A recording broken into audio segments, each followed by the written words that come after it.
Mm. Wherever you are, if it's within your body's capacity this evening to rise to standing, calling you to get on your feet and begin an exploration of your body, a connection to where your body is in this moment. And a connection might be through movement. It also might just be through stillness this evening. Your connection might begin at the toes or might begin from the head down, whichever direction you go. Pay attention to which way you're flowing this evening.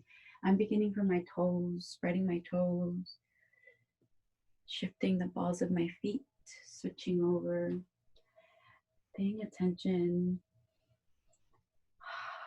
breathing into where in my body I'm holding tightness, where in my body I'm holding pain.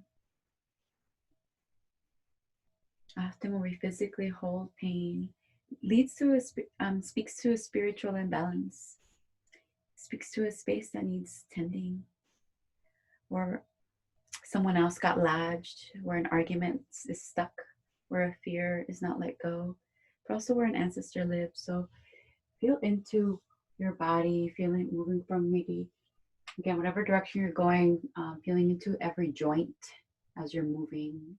I made it to my hips. You might want to move your hips. You might want to just sway them side to side. Lao, lao. You might want to, your arms might want to join in on that dance, just falling one side, one neck to the other.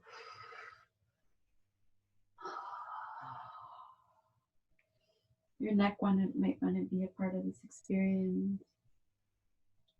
Oh.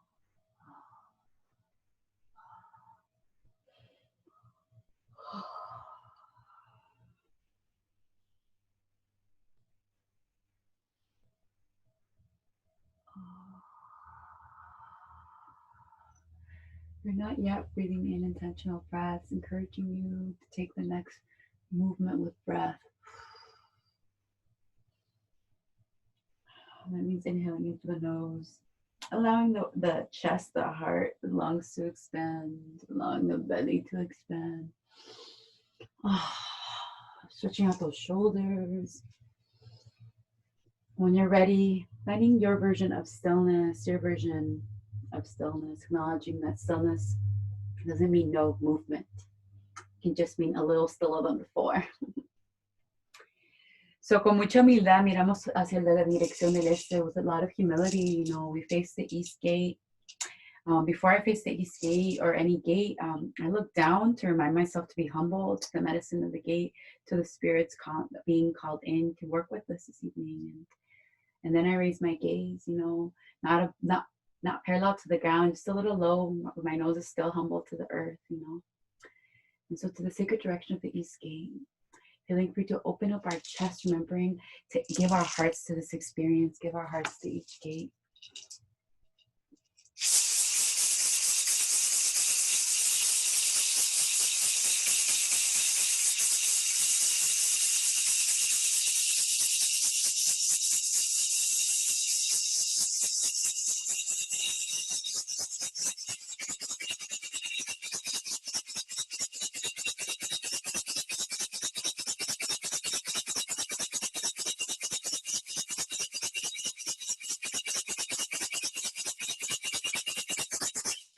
Oh, Meteo.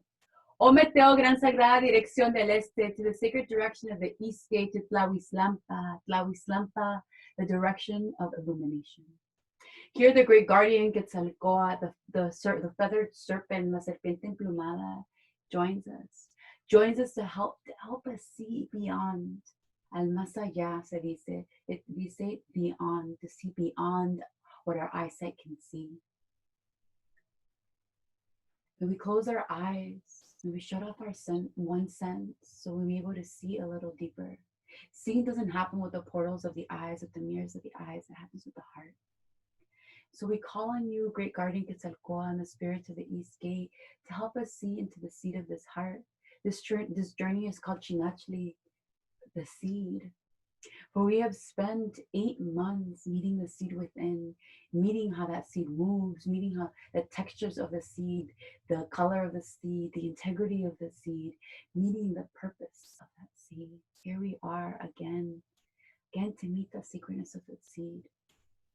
So the seed might find its right place in the work, might find its most fertile soil so where it can grow. We call on you as we call on you in every single one of our gatherings, Eastgate, to help us meet the seed, that sacred seed that was planted in only us. That sacred seed, that sacred prayer that our ancestors seeded into this divine moment. May we remember that seed and may we use the power of the seed that is us, that is our dreams, that it is what we create, to dream up and to see beyond this moment. We have made it through a stolen election. And now we have 60 days of what a lot of elders are guessing are gonna be torment for a lot of our people. The president's change doesn't change the lives of many people. So let's not get that twisted that this is a huge win. And we're all moving with the ways that we need to move with that. And so this evening, as we call in the capacity to see beyond, we're still seeing beyond this moment, beyond the moments where we have to choose between lesser one evil or this other evil, between a bipartisan system that doesn't hold us, that doesn't protect us, doesn't give a shit about us. We're being asked to see beyond these moments of deep grief, these moments of ugly cry where we can't find who we are anymore, of insecurity, this moment beyond COVID, not to bypass it, but to keep dreaming, for dreaming is what keeps the seed alive, what waters the seed, what nourishes the seed. To the sacred gate of the East Gate, help us dream like the children that we once were and the children that some of us get to store in our lives. Not just baby children, but puppies and little kitties and little plantitas, little seedlings, the child spirit. May the child spirit be a part of this medicine of being able to look beyond. May we remember that the medicine to be able to meet our seed, to meet our purpose, to meet our secret work, and to nourish hope actually comes from play. It comes from joy. It comes from accepting death with joy and with laughter and with sweetness and with dance and with canto and flores. And so the sacred direction of the East Gate, with much humility and gratitude, welcoming your medicine to the sacred circle by saying,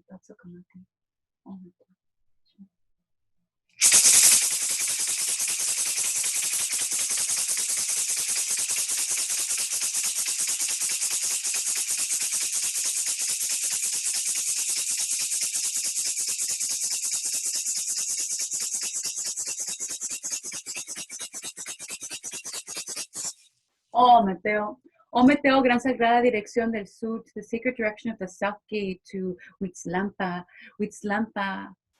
house of the warriors. We welcome in the medicine of no longer being the seed, no longer keeping that seed inside of us, but daring to give that seed to the world.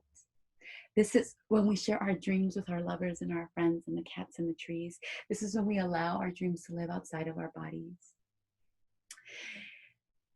And we are in those times where we must dare to let our dreams live outside of us.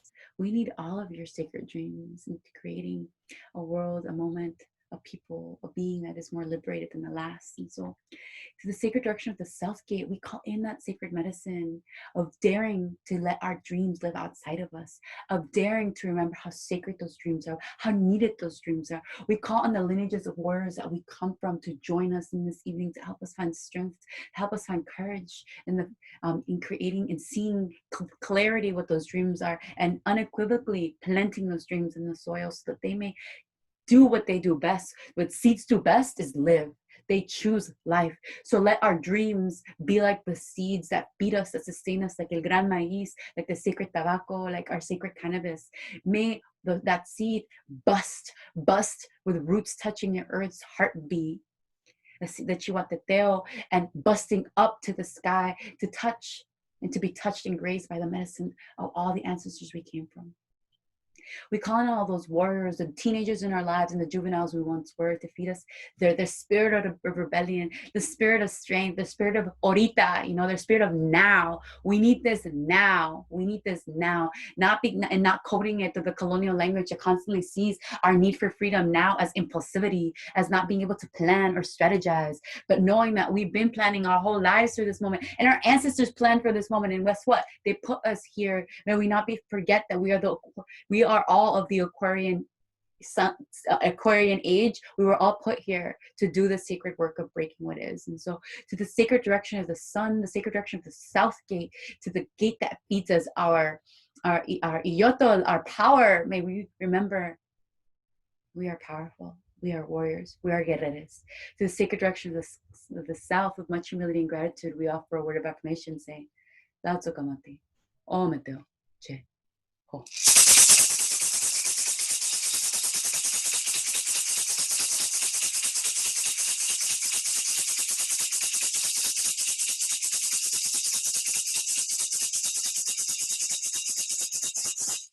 Oh, Mateo. Oh, Mateo, gran sagrada dirección del poniente, tu lampa, la casa de lo divino, de lo femenino divino, the house of the direction of the divine feminine. And when I say divine feminine, I don't mean women. I don't mean cis people. I mean all people.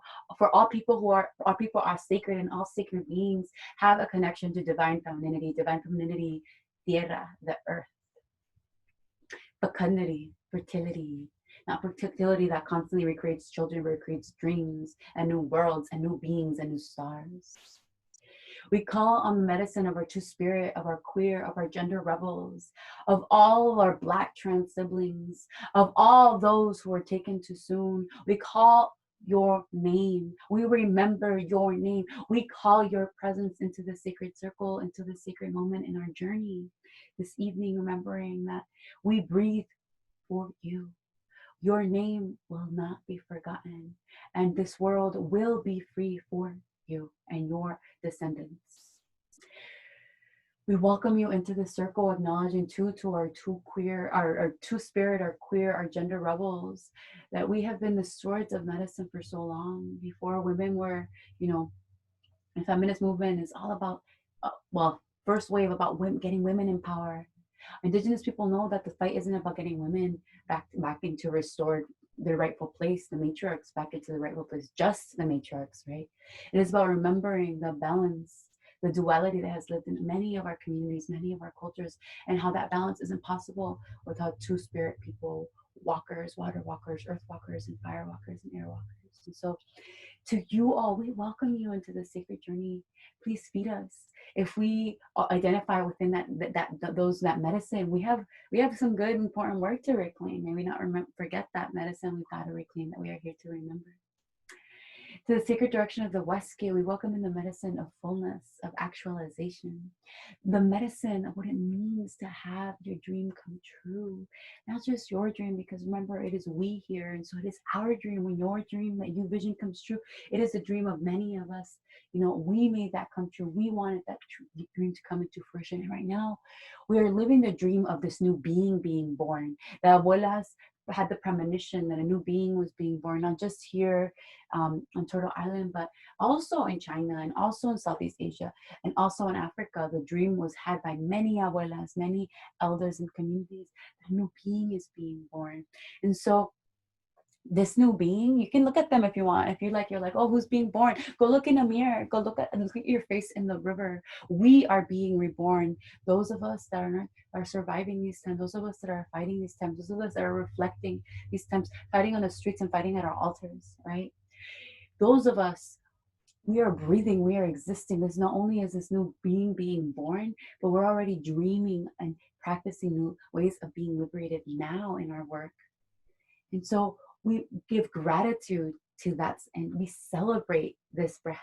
We celebrate that we can stand here to open you direction of the West. We celebrate all those who can no longer breathe. And we celebrate because it's BIPOC intersectional beings. We don't get to celebrate our existence too often because we're often too busy fighting to stay alive. But right now, we celebrate ourselves. To the sacred direction of El Poniente, with much humility and gratitude, we say,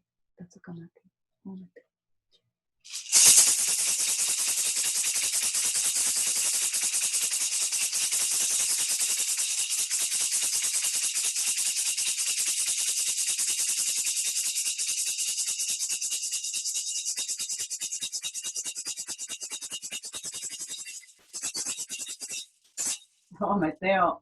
Oh, Mateo, Gran Sagrada Dirección del Norte, Tumiglampa, the house of the ancestors, the house of the underworld. In my tradition, there are nine inframundos. In my tradition, that there are 9 underworlds, 9 steps that someone who becomes an ancestor has to walk down. During this ancestor season, it is clear that many of our ancestors haven't made it past the first step. They are so close, they have feet on the first step and their heads above the earth, still with us.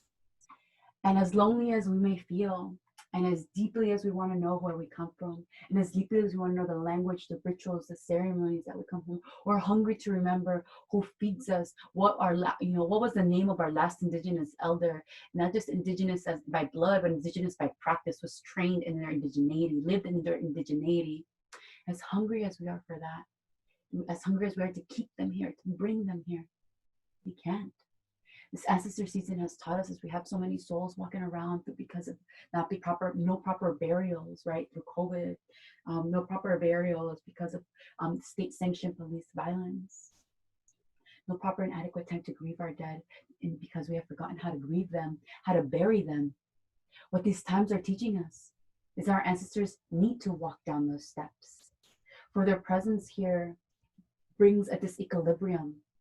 It veils the thin, it makes the thin a little veil in ways that cause funny things in our lives. And a lot of medicine people believe cause a lot of mental instability in our lives. And so as much as we want our ancestors in the North Gate right now, we call those who have been elevated, only those that have walked down the 9 steps, all those, and that's okay if it's only those that were like pre-colon, right? Pre-Columbian, Christopher Columbus time, right? Pre all these fuckers that came through. That's okay if it's that far behind. Actually, we want it to be that far, actually. We want it to be less colonized, right? We want those with us to be walking with us, who are in integrity with themselves, with community and the land. And for those of us who have grown up in a colonized reality, we've had to make a lot of sacrifices.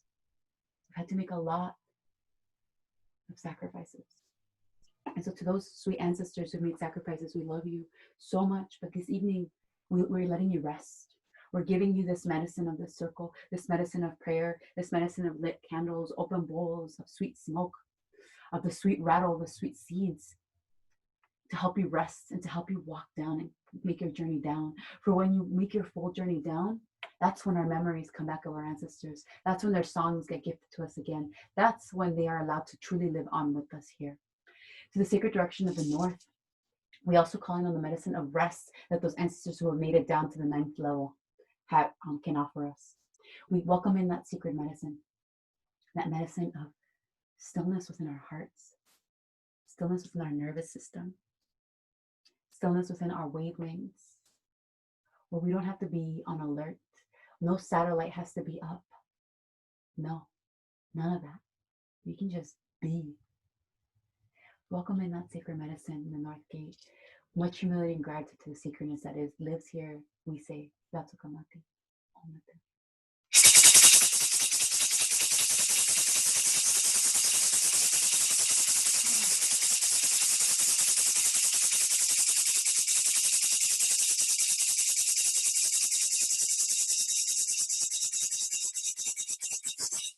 Oh, Mateo, con manos arriba, with hands up, encouraging you if that's within your body's capacity.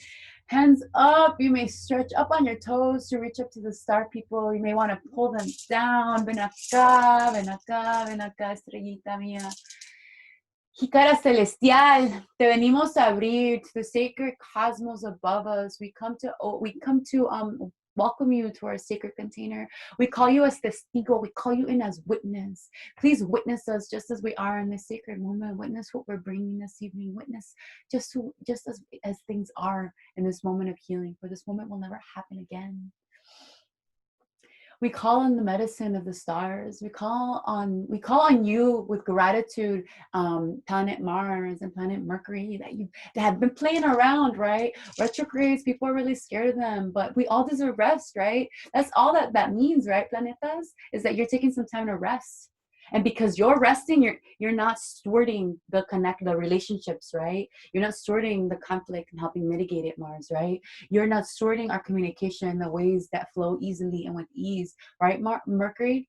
And so it has been our sacred work to store those connections. It has been our sacred work to channel our emotions. It is our sacred work to show up for conflict in the ways that best honor who we are, to take boundaries, to honor where we are at, you know. And so to the planets that have allowed us to do the sacred work these last 3 months, we say thank you. These last bits of pruebas, these last bit of tests are coming to a close this upcoming week, you know, culminating with a beautiful new moon. We give gratitude for the lessons. They've brought a lot of tears, a lot of confusion, a lot of instability, a lot of fear, a lot of ego, you know, and todo fue necesario, and it was all necessary for all the medicine we showed up for, right? And the ways we showed up brought us lessons that we take forward with us, brought us medicine that only we could have learned in that moment, in that way. And so, to the sacredness of the star people, we call on you, looking up at you in this moment, begging you to remind us to come out and look at you more often. Look at how clear the night skies are. Look at how clear the stars and the planets are. In the last 3 weeks, you know how bright Mars you were, how bright Mercury you were, Jupiter you were, Saturn you were. I've never seen all 4 of you together kicking it. It was so beautiful. May we remember to go outside and bear witness to the magic above us, to bear witness from the magic that we come from, for we are made up of the same cosmic stardust that created the sacred universe. We too are stars. We are the stars on earth, and our sacred duty is to shine bright.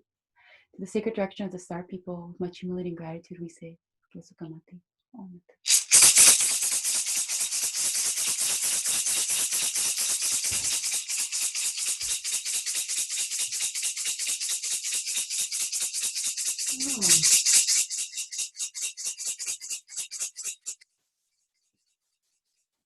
Oh, Meteo. Oh, Meteo, Sagrada Dirección de Tonantzin Cualicue, Tonantzin Tlali, Mother Earth. Sometimes you go by Gaia, Tierra. Dear Mother, first and foremost, we are here to honor, to give palabra, to give word to the stewards of the land, the native people of the land. Acknowledging that a land acknowledgement can go on for days, that it is a practice of remembering all the hands that have shaped the land, all the stories, all the bodies, all the hearts, all the dreams that have shaped the land. And those stories can't be said in a sentence. The stories can't be remembered even in a day or a year. It takes decades on decades of relationship with the land and the people of the land. Humbly naming the people of the land that we are on, the few names that we know that have touched the lands most recently. For me, it's the Mohican, the Lenape people. For me, it's the Scatico Nation. For me, it's also Black liberators and Chinese labor and Italian labor, forced labor here. Giving gratitude to the ways that you have shaped the land so that we may be able to enjoy it, and we may be able to plant our plants and grow our food here and enjoy the clean water here. Mother, we've come here too to ask for forgiveness. Madrecita, we ask for forgiveness for any moment that we walked upon your back and have forgotten that you are an all-feeling, sensate being, and so our steps must be light and with intention and integrity. Mother, we are here to ask for forgiveness for any moment that we walked upon your back and have forgotten to honor the humanity of another. Mother, we are here to ask forgiveness for any moment that we walked upon your back and have forgotten to honor the sacredness that we are, by misjudging us, by not having compassion with ourselves, by using harsh language, by holding ourselves to standards that we don't expect even others to have. To ourselves, we ask forgiveness. Mother, we're here also to give gratitude. Give gratitude for the clean waters that bathe us, that we get to drink and cook and create our sancochos and pozoles and beautiful stews and fuzz and sacred soups. To the waters that we get to drink so that we may sustain and all of our organs may be replenished and not feel a state of unrest and of survival all the time. To the sweet foods that nourish our bellies and feed our people, you give us an abundance. To the minerals that power this call, this gathering, we pray. We give gratitude and we pray for all those spaces of you, all your bodies and the people who stored your body there, getting exploited so that some of us may enjoy some of your offerings a little more than others. We pray for their survival. We pray for their heart. We pray for their safety. We pray for their nourishment. We pray for their clean waters. We pray for their access to minerals. We pray for their access to a good life. Spirit Mother, we're here to pray, and we're here to learn how to pray. Learn how to pray and learn how to be better stewards of you. We're here to listen through our journeys with your medicines, the sacred plants, their journey through our sacred breath, and their journey through palabra, through the sacred word that is the circle. With much humility and gratitude to you, Sacred Mother, Dona Xinachtli, we say, let's come up.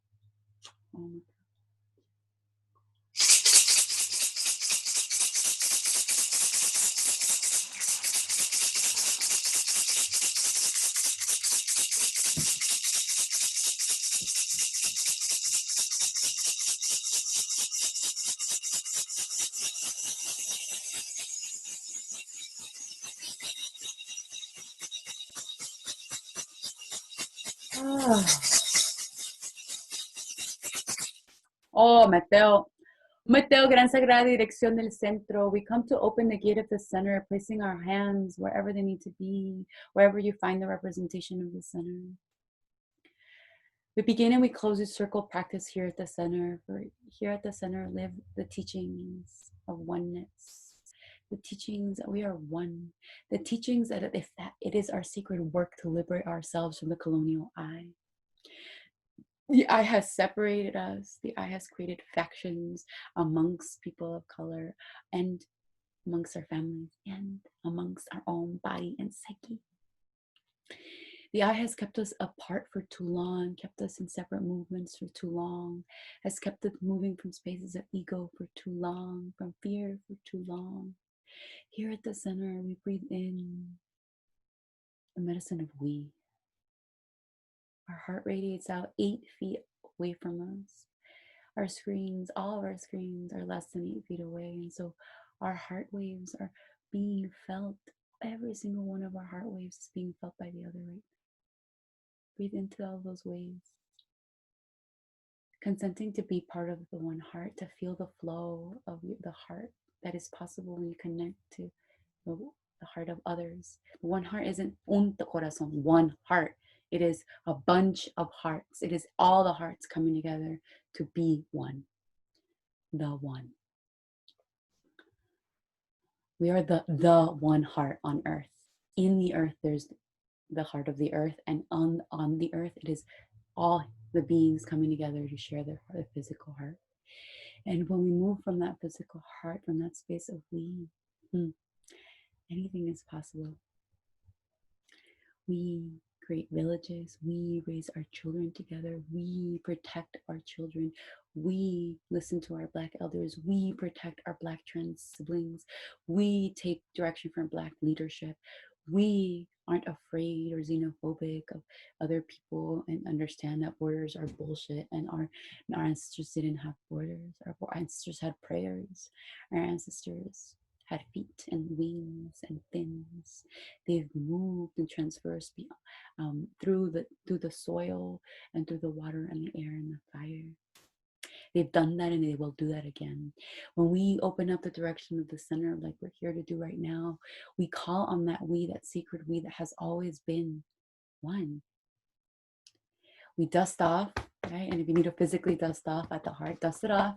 We dust off the stories of I. We dust off the stories of protecting only your family. We dust off the stories that colonizer has put into our sacred heart that keep us fighting over each other in little scraps of capitalism and bullshit campaigns. We dust off what keeps us from fearing each other and leaning into each other. We dust off what keeps us from being honest with each other. We dust off what keeps us moving at the pace of relationships with each other. We dust it all off. We dust it off. We dust it off. Dust off the shame of needing to isolate ourselves to survive, the guilt of needing to isolate ourselves to survive. And instead, we spiral in, moving our hands in a spiral motion. The we. The moment of what happens when we come together, with all of our different magic skill sets and all of our medicines, our archivists, our drawers, our artists, our musicians, our death workers, our birth workers, our transitional workers, our medicine workers, our mediation practitioners, our Reiki practitioners, our oracle readers, our farmers, our soil testers, our agriculturistas, our florecistas, our educators, our freedom fighters, our custodial staff, our waste management folks. What happens when we all come together, when all that medicine comes together, when all that knowledge comes together, when we recognize all of humanity? What happens when that happens is freedom, is joy, is collectivity like no white man has ever seen and should fear.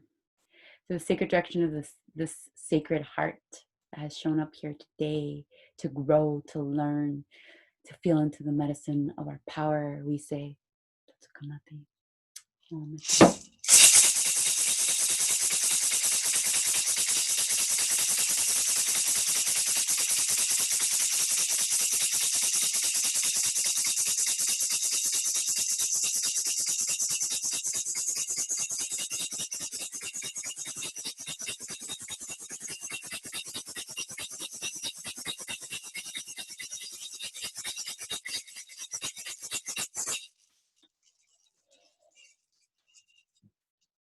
Oh, Mateo. Keeping your eyes closed as long as you need. Maybe bringing some movement to your body. I like to contract and expand my chest, especially if I'm having trouble feeling present. If I want to move that prayer through my whole body, I move. You have to move your body.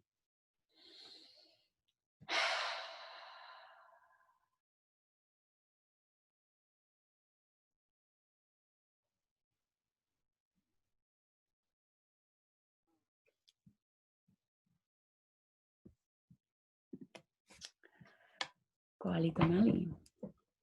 Hola, hola, hola. Crayola, as my mom says. Crayola being, the Crayola brand of crayons. My mom's really cute. We are descending into our last few sessions together. Don't say I didn't warn you. I've been talking about it for like months, right? Since like late August. I'm like, we're almost ending because I'm pretty dramatic and I need to prepare for my endings. Pero you've entered the sacred medicine of healing for liberation, which is our connection to the crown, la corona, the seat of spirit. More medicine to come on that later. This connection comes at a really sexy, important time. This time when we're succumbed with so many different emotions, in our political landscape and in the state where we are in, not kissing almost 9 months of quarantine. And the elders predict that quarantine, as we know it, is a 4-year process. We haven't even finished year 1. And so what does that mean? What does that mean for what have we learned in these 9 months? What have we learned in this 1 year of quarantine about ourselves, and what freedom looks like, and what liberation needs to be in practice? And so healing for liberation is one of the dreams. I believe that liberation isn't possible. It's not something someone gives you or even something you take. It's something you remember that's always been within you. It's something spirit grants us all, and ancestor grants every single one of us. And my prayer this month is that we deepen with that prayer, that we deepen with that that truth that we all carry in our own beautiful way. And so excited to be here with you all. So much is bringing us here, so many emotions, so many planetary shifts, so many movements. And so let's open up this magic circle, this talking circle. Really encouraging you between share to take a breath, to keep breathing during the shares, but especially between the breaths. between each share, to not hold in anything that anyone else is holding, right? Acknowledging that every emotion is sacred, but these vessels don't have to walk away with these emotions. Let the water do their work, let the fire do their work of purifying and releasing, and let our prayers be held. And so, our talking circle is simple. What's your name? What's your pronoun? Where you at? How's your heart today? How's your heart today? Is there anything you're dreaming about, or any plant being or that you're dreaming with, that you want to connect with, that you're curious about right now?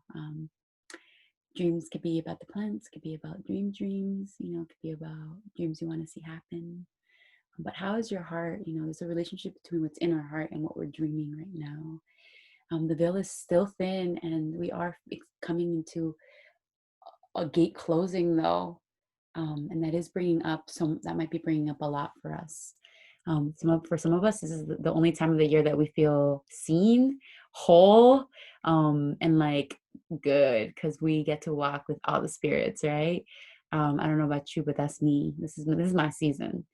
And so let's open up the circle wherever it needs to go. We're here and we're a full house, so it's really exciting.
Okay, I'll go ahead and start. Somebody has to. I don't know what I'm going to say yet, but I'll go ahead.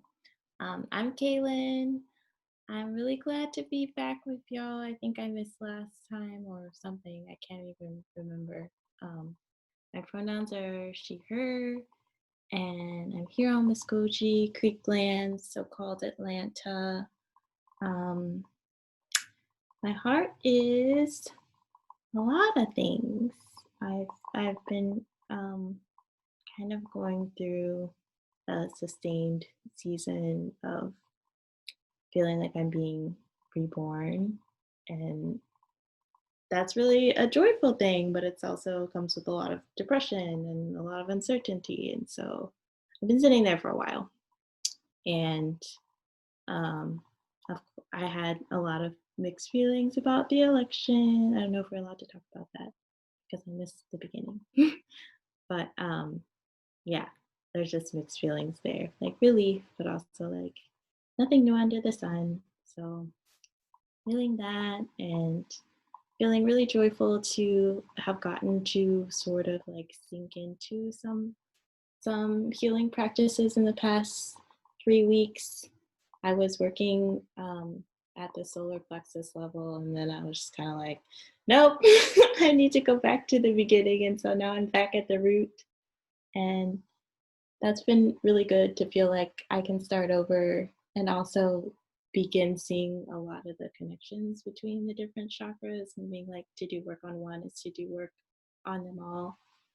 And so feeling like I'm still like right here with the group, even though I'm back in the root. And so that's been really nice. And I had a really great time sharing some of the plant ancestors that I have gotten to know with my sister and being with her and being at the waters and yeah, just feeling like, wow, I've gotten to know some plant sisters and now I can introduce them to others. I remember Sochi being like, yeah, it's so great to share my lovers with you all. And I was like, yeah, sure. And I'm like, oh my God, it's nice to have that experience. And it was just interesting with the plant testers that I didn't really connect with, feeling like I couldn't really like adequately introduce them. So I just introduced the ones that I have been walking with. So yeah, that was really nice. It's nice to share, even like at such a small level. And yeah, that's where I'm at.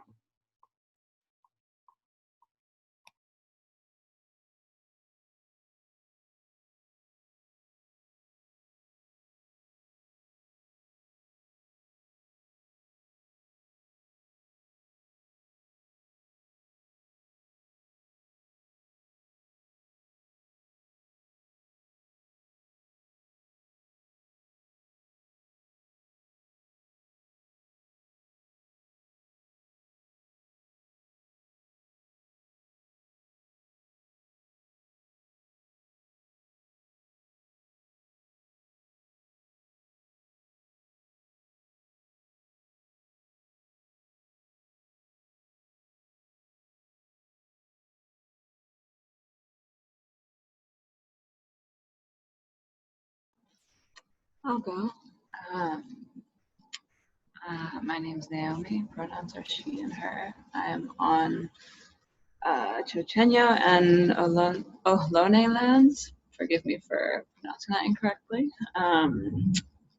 And yeah, it has also been a while since I've been here, so thank you for holding the space as always. I recently made a really big physical transition out to the West Coast.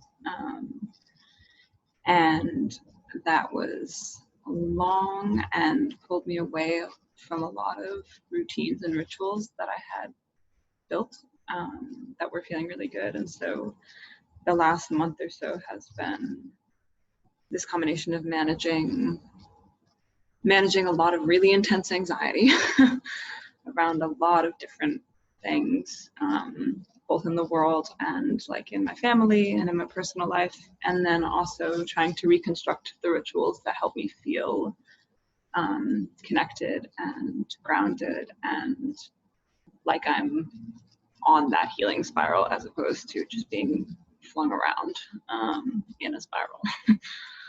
So I've been tapping back into my creativity a lot. That's been really lovely. And I've been working with Lyndon like nonstop again, which has helped a tremendous amount with the anxiety and the grounding issues that I've been having. And I've also been working with cinnamon again. So again, like you said, Caitlin, returning to like the lower chakras, which has been really lovely. And I'm looking forward to whenever that work leads me back up. But yeah, really grateful to be here with everybody.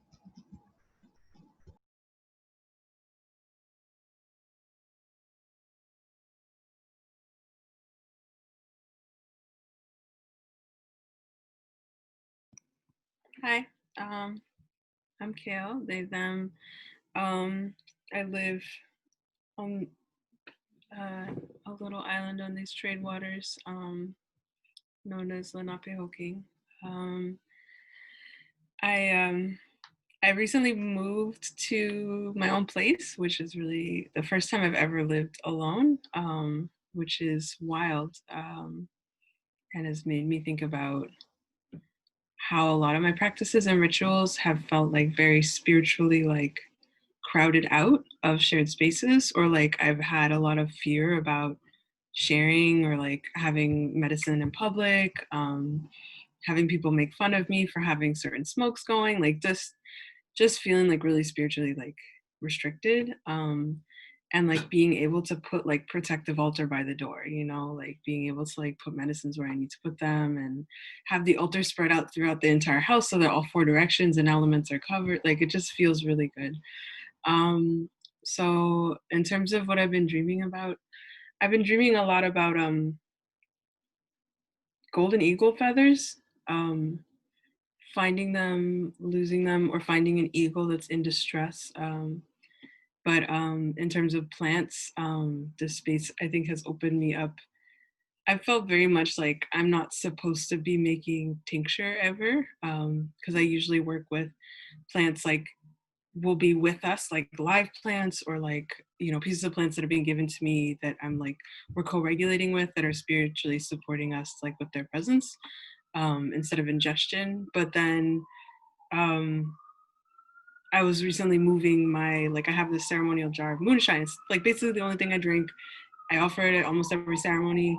Like moonshine's very important to me. My family was rum runners in the deep south for a long time, and they're still mechanics because of that. It's like a huge part of my family. And then I was like, wait, what if I used moonshine as a menstruum for medicine? And then I was like, what? And then I did all this research into like, you know, a lot of Appalachian, like I read through the Foxfire books, and like in Foxfire books, like the main menstruum is moonshine. Moonshine is a menstruum for medicine, and turned into like a liquor for consumption. But it was really like the police kind of making it into that because they could collect a lot of money for arresting anybody that was caught with alcohol. So like, it's like a whole like building of like American police forces is like how that became illegal to make medicine in this way. My grandfather, I remember him telling me about the sill that they had in the middle of the swamp. Anyway, so I've been dreaming a lot about corn, and I've spent a lot of time with corn in the past 3 or 4 years, and just praying a lot with corn, having it on my altar. And I think what's next for me is going to be low key distilling moonshine somewhere. So I'm trying to find a spot to do that. So anyway, that's in New York City. Let's see how that goes. So that sounds good.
I'm Afra.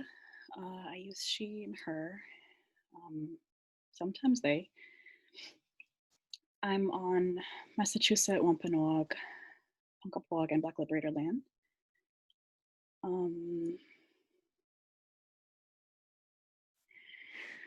I feel like there's something to be said for times, like points in the year that are symbolic or that like remind us of other times. And I've been really struggling since like, I mean, for a long time, but like mid-October to mid-November for me is like, it's become a really challenging time, in part because it's like officially been about a year since I just had this really traumatic experience in a spiritual community that was like this, but with much more mind altering stuff that like really, really didn't work well with my needs and my trauma. And so I feel like I've been just sitting with a lot of shame, like holdover shame from that experience. Even though I feel like I'm past it in a lot of ways, I like this time of year just reminds me of like the ways that I felt really humiliated and like triggered in that space. So working through that. I know I said last time I was like, I don't know if I'm just like coping really well or if I'm just compartmentalizing everything these days because I like feel okay, even though objectively speaking, like I shouldn't be. And that's still true. So I mentioned last time that my mom might be sick, and my mom actually was officially diagnosed with cancer pretty recently. So I've been trying to make sense of that. Um, I've definitely been one who like always looks for silver linings in things, and I think sometimes that's actually fucked up to like always try to find positive in things, even if like it's just shit.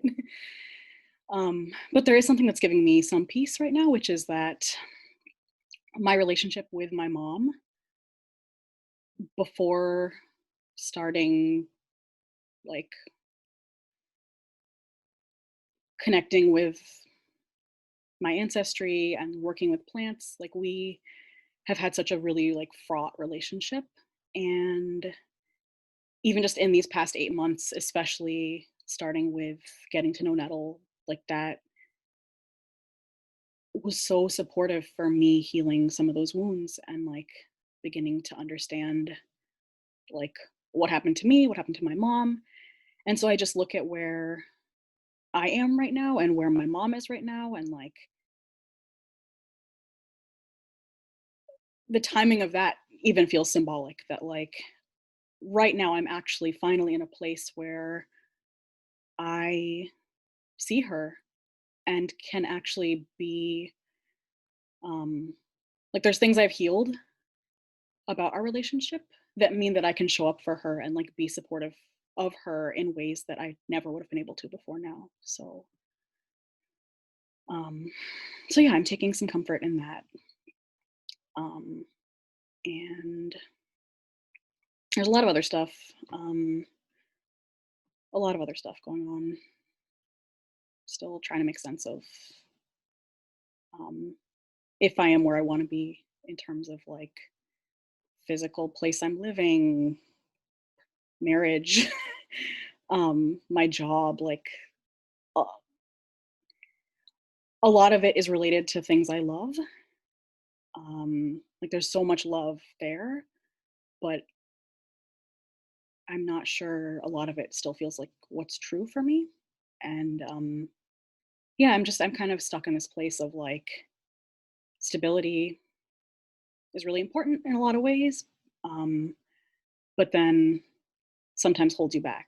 So I'm like trying not to shake up too much in my life because there is so much chaos right now, but also trying to like, yeah, I don't know. There's a lot going on. Um, yeah, thank you for holding space.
I can go next.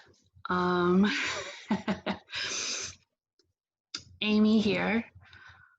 She, her pronouns. Calling in from Tongva Lands, or so-called Los Angeles, California.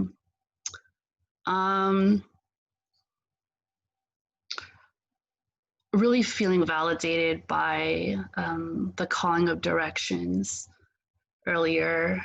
And I'm just kind of trying to sense a lot of the space and stillness that's kind of happening here. October was a tough month, and it's still continuing to be pretty gnarly. I was trying to figure out how to talk about all this stuff that's been going on. But long story short, I just kind of got swept up in a lot of work, a lot of anti-racism, social justice stuff. I wasn't really paying attention. And so Mercury in retrograde just kind of kicked my ass, and I had no idea, I had no clue. Everything, scheduling, like just logistical things, just like, I was like, I felt so unprofessional. I didn't know what was going on. I was like, what is happening here? Communication. It was mostly communication surrounding like technology and even with Zoom and all that stuff. Like I felt like I pretty much had a pretty good handle on all that, but no. So that was kind of like one thing that threw me for a loop.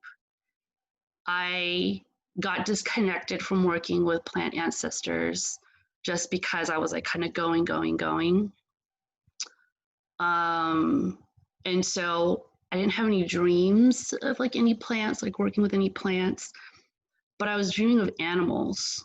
And it felt really prophetic. And I'm not sure if that's the right word, but one dream that came up had to do with very specific animals that were like dying. Like it was a horrible dream. And I woke up thinking that something terrible was going to happen. I later found out that a client of mine, someone I've been working with for a while, had been diagnosed with terminal cancer.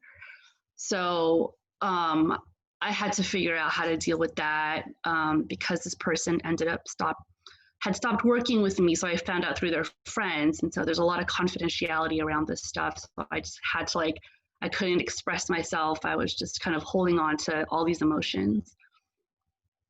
October is also a month of just a lot of anniversaries of death and loss in my family. So that was kind of like coming up as well.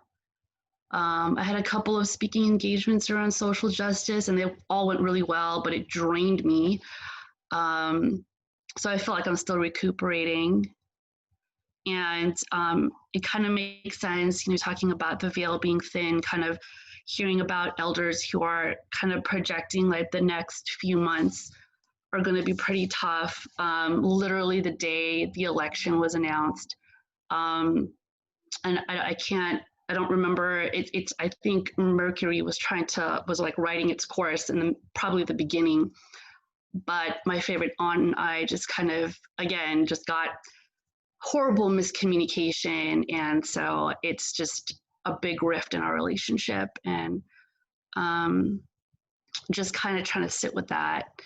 And I think someone was mentioning earlier, just kind of like on the bright side, in a lot of ways, my mom and I hadn't been speaking for like 3 years, and only recently we'd reconnected. And so it was nice to have her have my back during that, as my aunt and I are trying to navigate whatever the hell this is.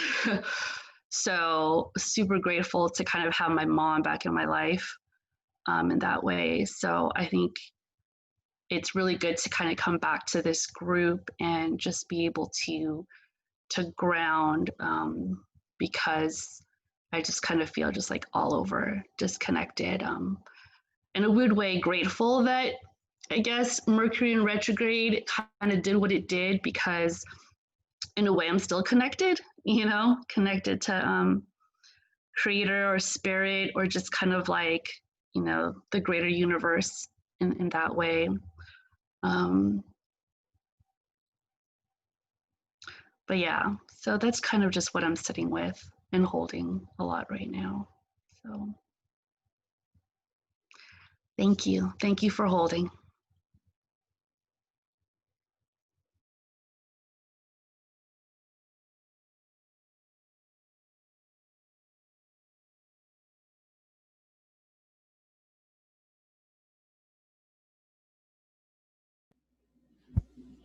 Hi, I'm Michelle. I can say them pronouns, and I'm calling from Massachusetts, Wampanoag, Wampapog, and Black Liberator lands. Um, it's been a while since I joined the call, and the past couple, I would say the past month has been like a dance between expansion and restriction. I feel like an accordion, and I'm tired. But it's and why I say expansion and restriction also has to do with one weekend where I took a trip to Martha's Vineyard, and to be able to experience the vast ocean, which I haven't been able to in a while, was beautiful. And to be able to stargaze at night and see Jupiter set on the horizon was trippy as fuck. I was like, I never thought I would witness a planet setting on the horizon. Um, and then also just some messages that came through for me, like I was just staring at the Atlantic Ocean. It was just open, and somehow in my mind, I thought there was an island because my mind couldn't understand that, such vastness can exist. So I put up like a wall, and I was like, "Ooh, what does that say about me?" So I was like, "Okay, clearly there was some messages in there for me," which I think has just allowed me to just meditate more on that, and the ways in which I've done that for myself and others have done that for me too. Um, and then also like the weeks after that, just really stepping out of my comfort zone. Like I went camping for the first time in my life. With Afra was there. Thank you, Afra, for being my tent buddy throughout that experience. It was in the woods in Maine. I'm like, I don't do the woods and I don't do Maine. But there I was, 0 to 100, restriction and then expansion. And then just the weeks after that have also been really about like uprooting me. And I feel like every season I go through a season of uprooting, because I think those experiences were just preparing me for what came weeks later, where it was like my parents, the day before the election, my parents moved back to Nicaragua permanently. And that was like, I don't know if in your experiences, like if you have parents who are immigrants, they're like, we're moving back to our country, we're moving back, and then they never move back. So your mind and your heart are always prepared for the shoe to drop, and then they're gonna leave, and then they never do, and then it happens. And you're like, my mind still cannot process that my parents are not physically like in the same land with me. But I think it really like poked at some abandonment wounds from when I was a kid and ever since. So it's been feeling a lot of that, and then being able to provide that like grounding and rootedness for myself. Um, so I like rearranged my room. I'm like, okay, I need to get this feeling of unstuck. So I'm just kind of there, in that limbo. And then also I've been dreaming a lot with something also that I've been feeling has been like this call to move back to Nicaragua and to move back. And I thought it was just, oh, maybe I just miss my family. But I'm like, maybe there is something there, because I always have that dream, like literally in my dreams it comes to me. And um, my elders are in my dreams telling me to go back. And I'm like, oh my God, how do I prepare for a shift like that? I don't know. So yeah, it's been a lot of, I don't know, I feel like I'm just at crossroads all the time, and it's beautiful, but it can also be very exhausting because I'm like, I also need that stability, but I'm like, does, like offer Sally, does that stability help me grow? And I'm like, I don't think it is. So I'm like a little plant that's outgrown a pot. um, yeah, thanks.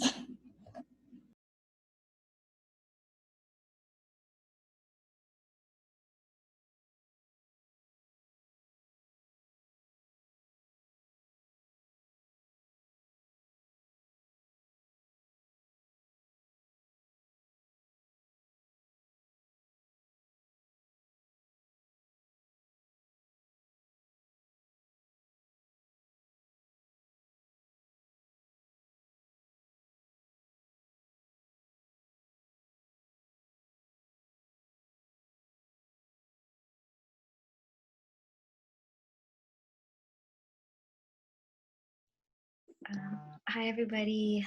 Anju, they, them on Dakota and Anishinaabe lands. I am like really just catching my breath right now from a time of a lot of just like losing sight of myself and losing sight of what's important. Um, I partway through watching the last gathering, and a lot of people were talking about like rest and transition and like deep rest and what that looks like. And I'm finding myself like really craving that and craving spaciousness and kind of in the works of rearranging my life so I can have that, which I feel a lot of gratitude for, the ability to do that. Um, I've been feeling just like disconnected from myself recently, and I think it's because my rhythms when it comes to like eating and sleeping aren't quite there or haven't been there for some time. I think because of a job situation that I was in that I recently left. The institution was just like really, really hard to move inside of. And I don't know, there's like a sort of like franticness or like overdrive administrative part of my brain that like is now here trying to like rebuild my structures and rebuild my rhythms, and like that doesn't feel quite right either. Like it feels like I have to find some sort of organic rhythm rebuilding for myself. And so I'm kind of in the process of figuring out what that looks like. And I think medicine making has been something that's present in the last few months, and that feels really like a huge gift, both the process and um, sharing with people I love. And I really resonate with what Killen was saying about like only feeling comfortable like sharing the plant ancestors that I feel like I know, and it still feels like there's so many that I'm getting to know, and it also feels like when I'm disconnected from myself, I can't connect with them in the ways that I need and want to. And so um I just haven't been as present in the space as I would like to, and that's definitely in conversation with my disconnection from myself. And so I think really like as of this week, since I like quit my job and I'm like taking a breath, I'm kind of um, remembering myself, and in that process remembering the plant ancestors who have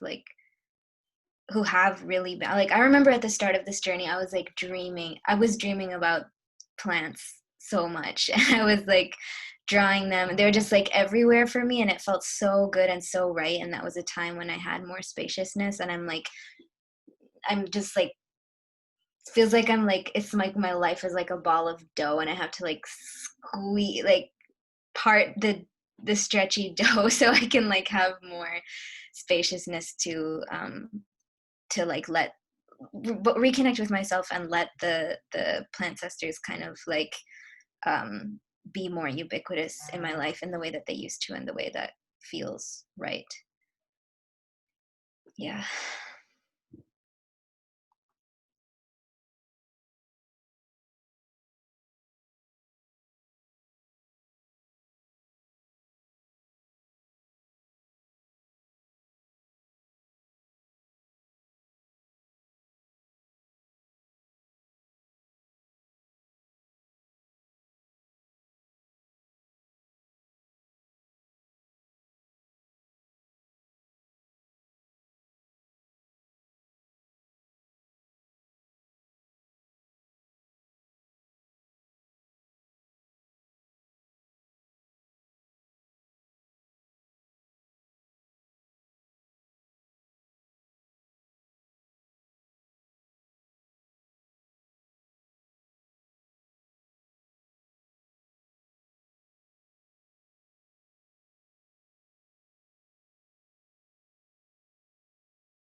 Mel has offered her share in the chat.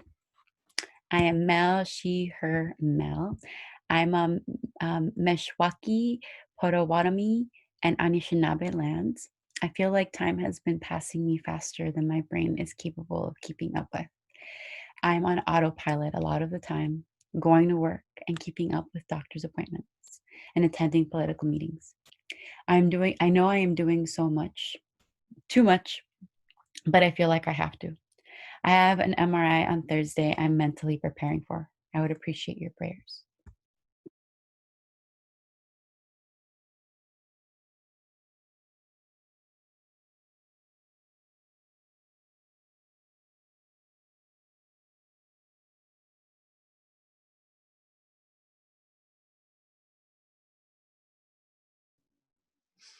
Hi everyone, I'm Huli. I use they, them pronouns, and I am on Massachusetts, Punkapoag, Wampanoag, and Black Liberator lands.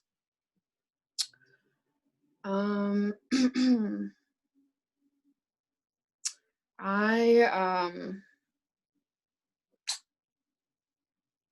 feel like what's most present for me right now is just I don't know, like a wave of heaviness is, I feel like, has just like swept over my heart. Actually, in being with you all, and I think it might just be that being in this space is calling me to be more honest with myself. Yeah, I've been feeling an increase in anxiety. I think since last time we all talked. I feel it now, and I've just been like working to get more honest with myself about the ways in which holding space for my anxiety has been a lifelong thing, and the ways in which it's just like never had space to be visibilized and tended to, because of the culture and family that I grew up in, and also my own shit, like my own just like not wanting to see that it's there. And I think the heaviness that I'm feeling is related to how anxiety and my relationship to weed, like just relate to one another. When we started this journey, I had stopped smoking weed, and like it was meant to be like a month or 2 month kind of thing, just to cleanse and wanting to feel in my body, because I've been smoking weed for 10 plus years daily. So I wanted to see what it just felt like to feel sobriety in my body. And I ended up doing that for 6 months. But I started smoking again when I hit the 6-month mark, which was recently, about a month ago. And it's been hard. I mean, it's been like complicated. And I think that I feel in this moment that makes me really sad, because I love the plant, and I like in being in relationship to you all, and the practices that, the ways that we, specifically the ways that Sochi, you have like facilitated us in being in relationship to the sacredness of plants. Yeah, it makes me sad that that feels hard in my relationship to weed. That it could feel like it loses a sense of sacredness. And that like immediately, yeah, like after starting to smoke again, I wish I had felt like a little bit more of a muscle had built up of like control over or agency over that relationship, but I haven't felt that way. Yeah, and it's sad to feel like I'm not in a place where I can have agency over this relationship, and that stopping feels hard again. So I'm just sitting with that, and I'm sitting with the like it's like a layer of grayness that I can notice now that I feel as like a hangover after like day after smoking effects. Like I feel more tired and a little bit less present, and more on edge. Like I want to smoke right now, and part of me does and part of me doesn't. So yeah, it's been hard, and I feel a little bit like numb. Last week I felt numb. I feel numb right now a little bit. Well, I don't feel numb. I feel a lot of feelings right now, actually. So let me give myself that.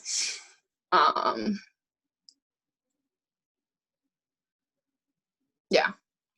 So there's that. Thank you all for holding space for that. I am dreaming of Michelle. You share brought up some of this for me. Just homeland dreams. I'm supposed to be going to Colombia next Monday, which is something I was supposed to do in March, but that got pushed back with COVID stuff. And I didn't think I was actually gonna make it out again because COVID like has peaked again here in Boston. So I'm really hoping I make it there, and I am just like really, really dreaming about, you know, just like hugging my homeland again, spiritually, physically, and being connected with my family again. That's it. Thank you all.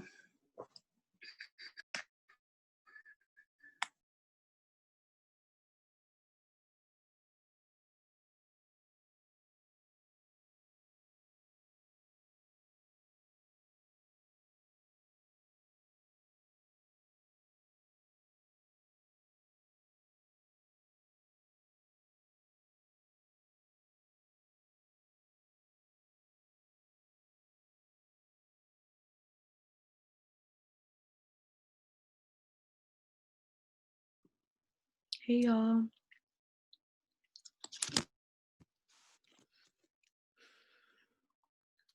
Chanel. I use they them pronouns. I'm on Lenni Lenape land, so-called Philadelphia. I'm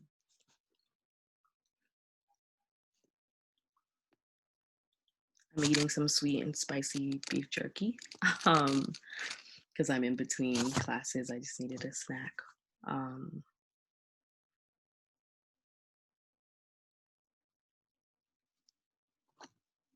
It's been really interesting.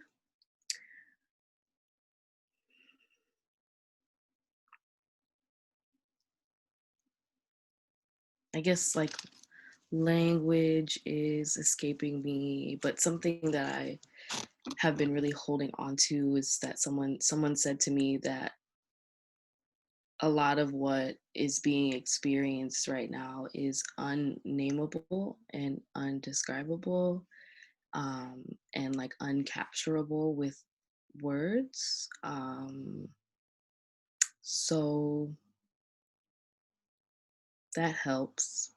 Um,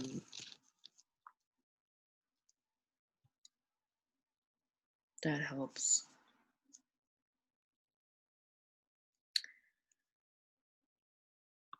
Um, I think a lot of the last few weeks have been moving through preparation, safety, relocating. Um,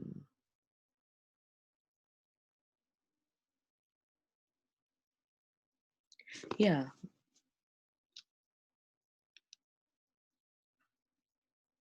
things feel, yeah, I'm having a hard time trying to put together words to make sense of things, but I feel good. I napped today. I was able to dance today for the first time in a really long time, and I was able to do that with other people, which I haven't done in a really long time. We were virtual, but it was still really special. So yeah.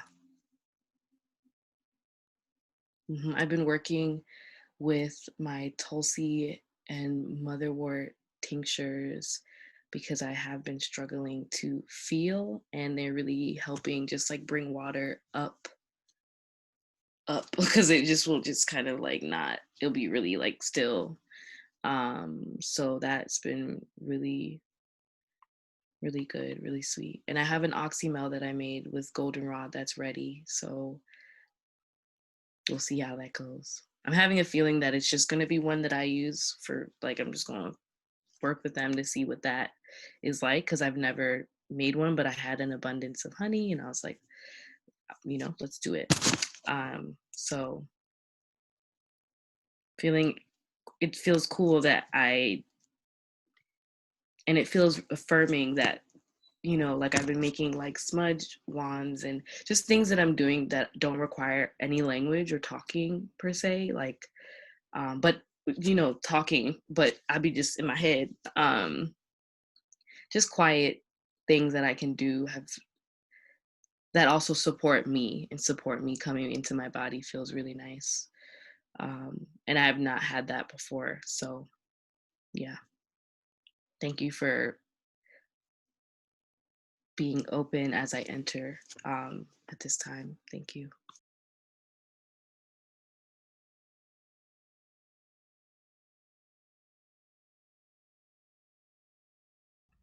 Hi, I'm Stephanie. I'm a pronouns are they and she, and I'm coming to you from the land of the Council the Three Fires, the Odawa, Potawatomi, and Ojibwe um, lands, and many other places. And the past month has just kind of been me trying to come back to my body.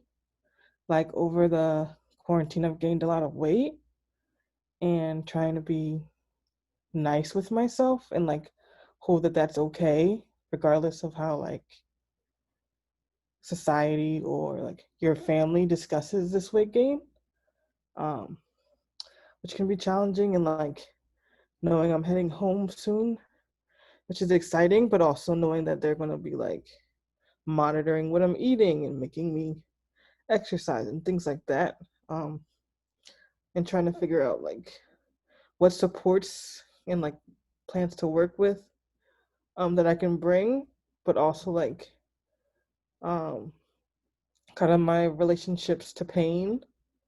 Like I've been having some like sciatica, hip pain issues, and I don't know if they're exacerbated by the weight gain or stillness in quarantine, but like trying to figure out how to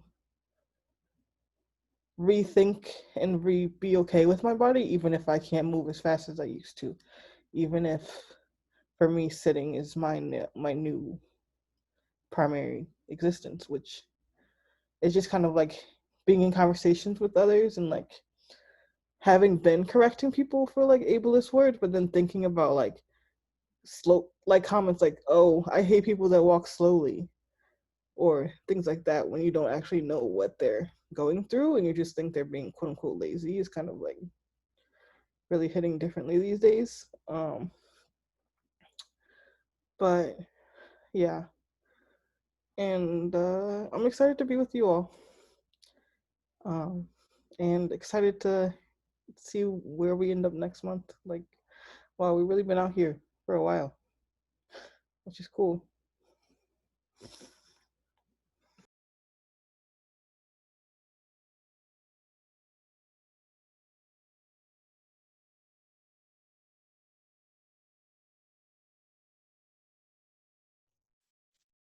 Hi everyone, I'm Janie. My pronouns are she and her, and I'm calling from Wampanoag, Ponkapoag, Massachusetts, and Black Liberator lands. I think I'm always really glad when I'm here and with all of you and this group. I think I've expressed before that even showing up is challenging for me. And today I was this close to just feeling like I have been leaning into a lot of rest and feeling really disconnected from this community and also plant ancestors and even myself. Like, I'm not sure how I can show up and be here, and the fact that I'm here, I think, means that I've um, uh, grown, or things are healing, that I can be here and that I feel that where I am is enough, that I can trust all of you also to witness and see and hold me. Yeah, so I just want to say that I'm really glad. And I just felt that immediately when we were calling in the directions. So many things resonated with me. With each direction, I was like, oh, I've been thinking about that. Or, ooh, those are the words I needed right now. And something that came to me really like caught me was when thinking about the direction of the north and ancestors, and thinking of, I was deep into like late night research last night about like, who are my ancestors, who are my Vietnamese ancestors. Oh, but like they were colonized by China. How do I know how much of me is Vietnamese and Chinese, and what part of me, which ancestor, or do I have any ancestors I can think back to or have connection to? And so it just deeply resonated with me because some deep night research last night, trying to figure that out. And I've been really disconnected with my heart and also with my body and physical body in a lot of different ways. A lot of what was just mentioned resonates, about like weight gain or things that are moving in the ways that I'm used to. And I haven't really also been caring for my body, due to like depression, um, like rhythms of eating or and not eating, or not wanting to really be motivated to move. Um, and so I've just been really noticing that. And in this past 2, maybe 3 weeks, my body was like sending me some signals, that was like, ooh, you need some care. There was some, I'm not really sure what it was. But my body kind of freaked out on me, and it really called into attention that I wasn't caring for my body and self, in some ways. Um, and I've been working with dandelion leaf, um, as a nourishing herb to see if they can support me in this, especially since I'm having a really hard time eating and preparing food for myself. I'm really grateful for community and communal food sharing, because that has helped me a lot. And I've been dreaming a lot about white pine. White pine keeps coming up for me, because I'm seeing them a lot. And I think I'm making this connection about, I've also been dreaming about and thinking about how harm people, and really wanting to sit with that, heal that, work through that. And I think white pine keeps coming up because I think I don't know, something's calling me to them. And I hope maybe there's a connection between that, between the two, because they keep showing up in my dreams. And I've been working a lot with calendula, mostly because I'm currently in so-called Boston, and we had some storms of many inches of snow than expected not too long ago, and my calendula flowers have been growing. And I was like, oh no, I need to like gather these flowers because the snow is hurting them.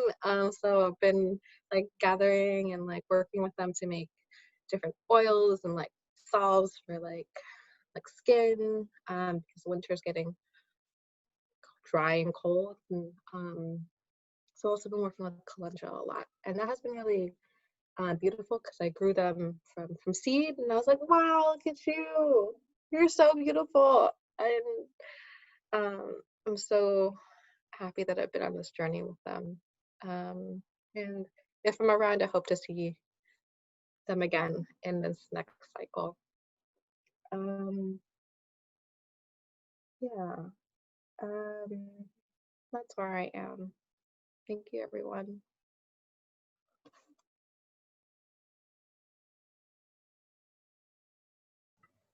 Hi, all.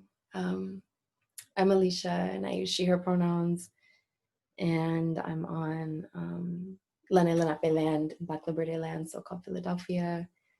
I felt quiet, like I felt tired today, quiet today, and I'm noticing like, oh, I didn't want to go last either. I like to be in like the flow of things, somewhere in the middle, which is a thing, right? To notice about oneself, right? And also accepting, I think I'm on a process of like also accepting my humanness and accepting the parts of meaning, also just like my like real limits. So yeah, I guess I don't know, something that was just coming to my mind. I think Michelle talked about watching the Jupiter set, and it made me over the ocean, and it made me think of being at the ocean this week and going early. I went early in the morning, and the fog was like clearing, and the way that it does like in the morning, I don't know if folks like know what I'm talking about, but it just made me think of like that of transitions. And I felt like I was watching a sunset or a sunrise. Like I felt like I was watching that like full of a transformation, and yet also like a but like a different one, like with a totally different flow, because the fog kind of parted like this, and it came like this, and it's like this. And I guess like I was thinking about just feelings of stuckness and feelings of change and transition.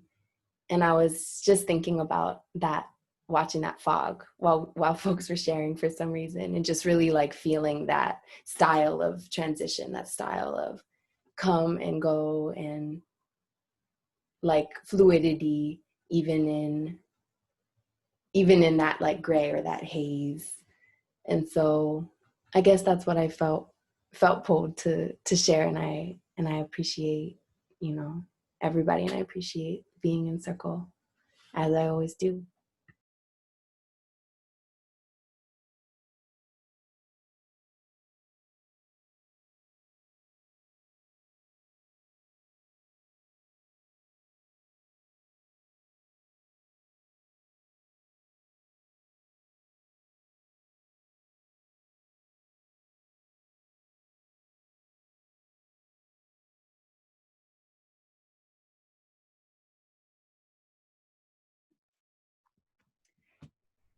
Tonali, hola, hola, hola.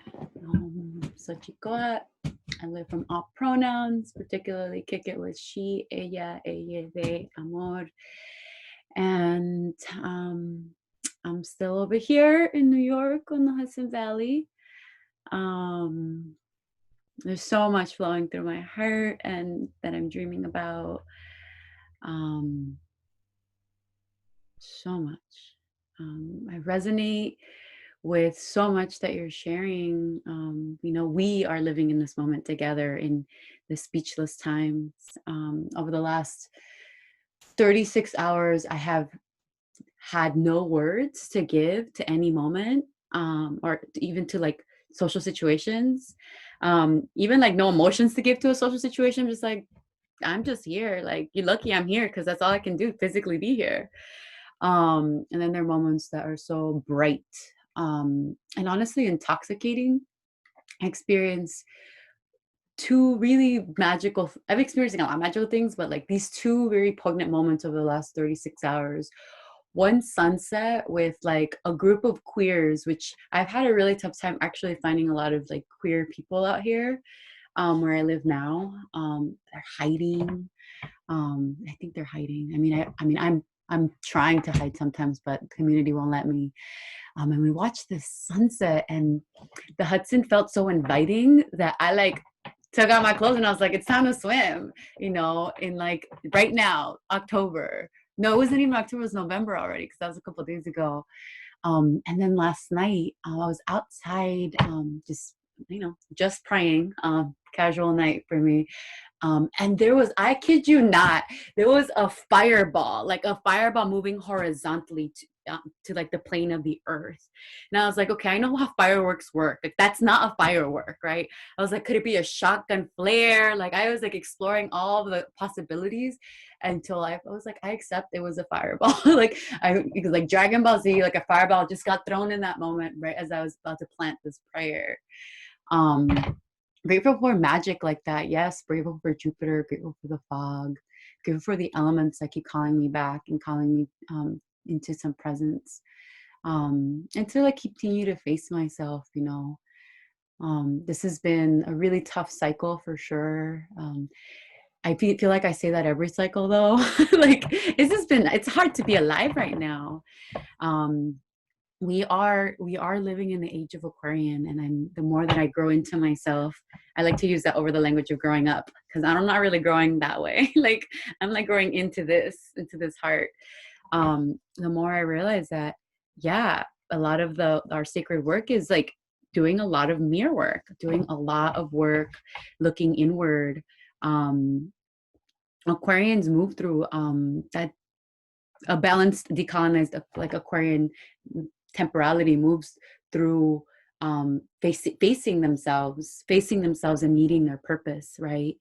And similar to a lot of what y'all are sharing, like about going home, right, and homelands and renutriation, at least that part of the sharing and the moonshine that brought me back to like the medicine. Like, I've been making a lot of medicine with mezcal, and the sacred medicine of agave, right, and agave honey, and like, oh, just really juicing on that. It's just bringing me to feel, just to remember, like, yeah, I'm in so much pain pretty much all the time, because that's my sacred work. That's my sacred offering, this moment of confusion, of wordlessness, of anxiety, of groundlessness, of numbness, of deep joy, of deep bliss, like all of the emotions like that lie in very intense spectrums on any given day, are all part of the sacred dance right now. And I'm out here praying. I'm out here shedding my tears. I'm out here crying. I had a pretty messy Wednesday. I experienced pretty traumatic. I've been experiencing a lot of pretty intense traumatic moments. I thought that leaving a big city, like bigger city like Boston, would sort of remove me from some of the trauma that I grew up in around like inner city violence. But there's been a lot of violence over here. I work in one of the cities here. It's only 2.5 square miles, but it's still a city, and it's like very city. Like, the kids are like super hood, and ridiculously cute, and like don't know how to start fires. So I've been teaching them all how to like survive outside. Because I'm like, no city kid that I get to interact with will know how to protect themselves the fire and know how to work the water and shit. And so yeah, I've just been holding a lot of space for community and youth who aren't mothered, and the motherlessness that I think it pervades our communities of color, and like the loss of innocence of our young people, so young, and like, you know, other fucking white kids that get to go to camp, you know, and like kick it and rest and like play volleyball and shit and go snowboarding, you know, and like my, you know, the youth that I get to kick it with, and me, you know, I've been grieving me, you know, like I didn't have my innocence. My innocence was robbed at 4 years old, you know, like I didn't have that innocence, you know. And so every traumatic moment we've experienced together, like, has brought me closer to my wounds and closer to like the pain that I hold around mother and around innocence and around the need to care for our child, really nurture our child, bring honey to our child, bring dreaming to our child and play to our child and attention to our dreams. Yeah, so much medicine, so much medicine, so much ceremony. And yeah, Mel, I hear you. I'm fucking tired too. I'm tired. I'm exhausted.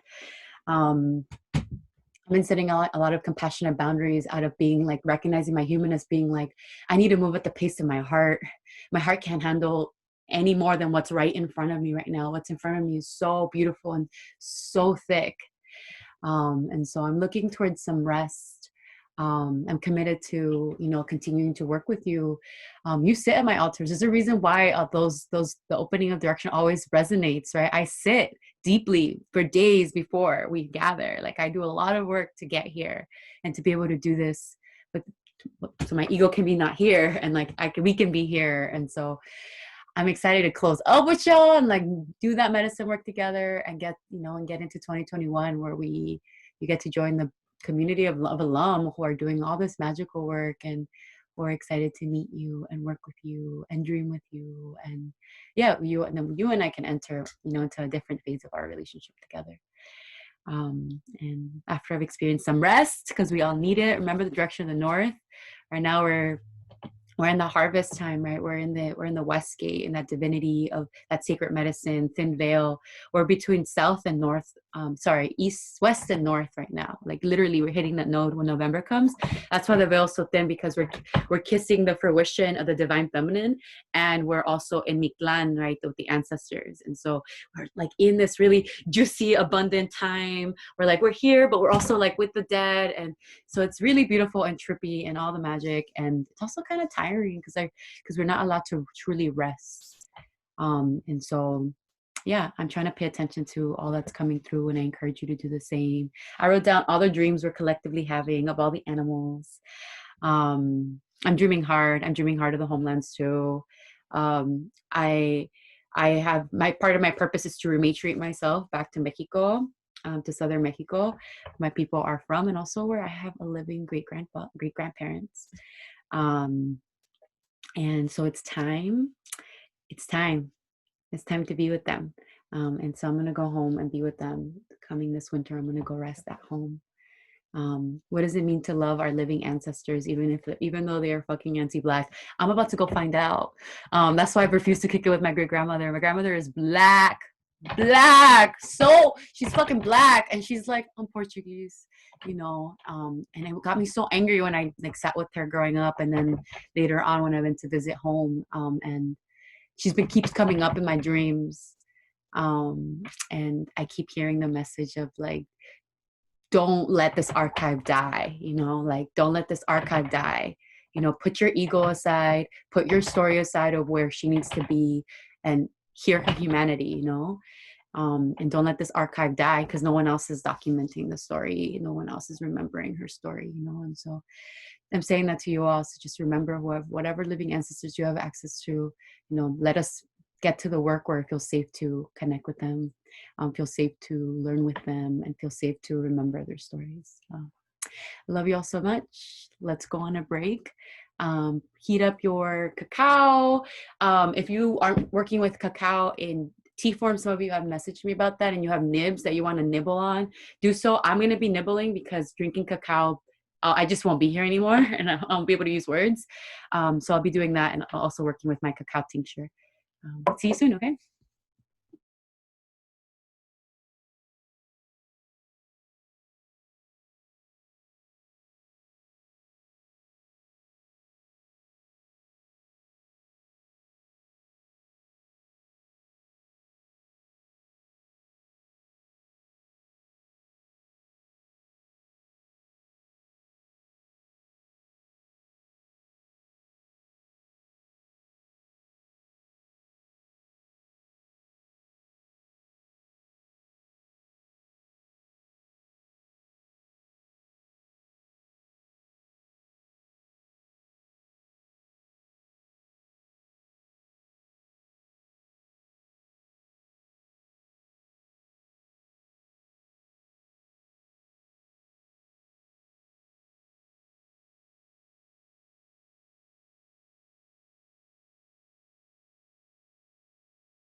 Another minute or so.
All right, beloveds, wherever you're at, if you whether you're gonna have your video on or not, let me know you're here. If you're gonna have your video off, sorry, the language is unclear there.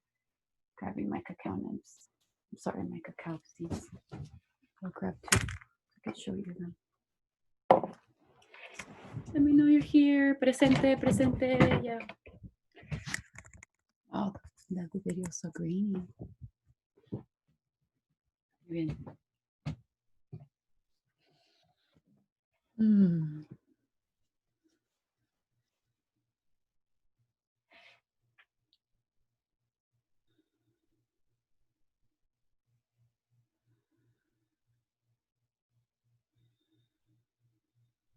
Oh, Mateo.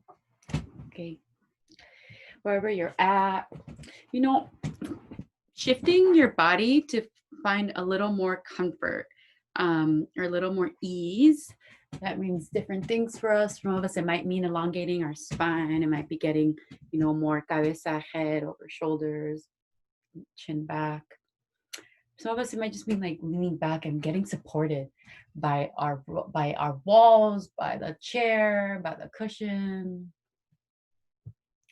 Calling in that elongated breath into our practice, calling in that sacred breath into this moment.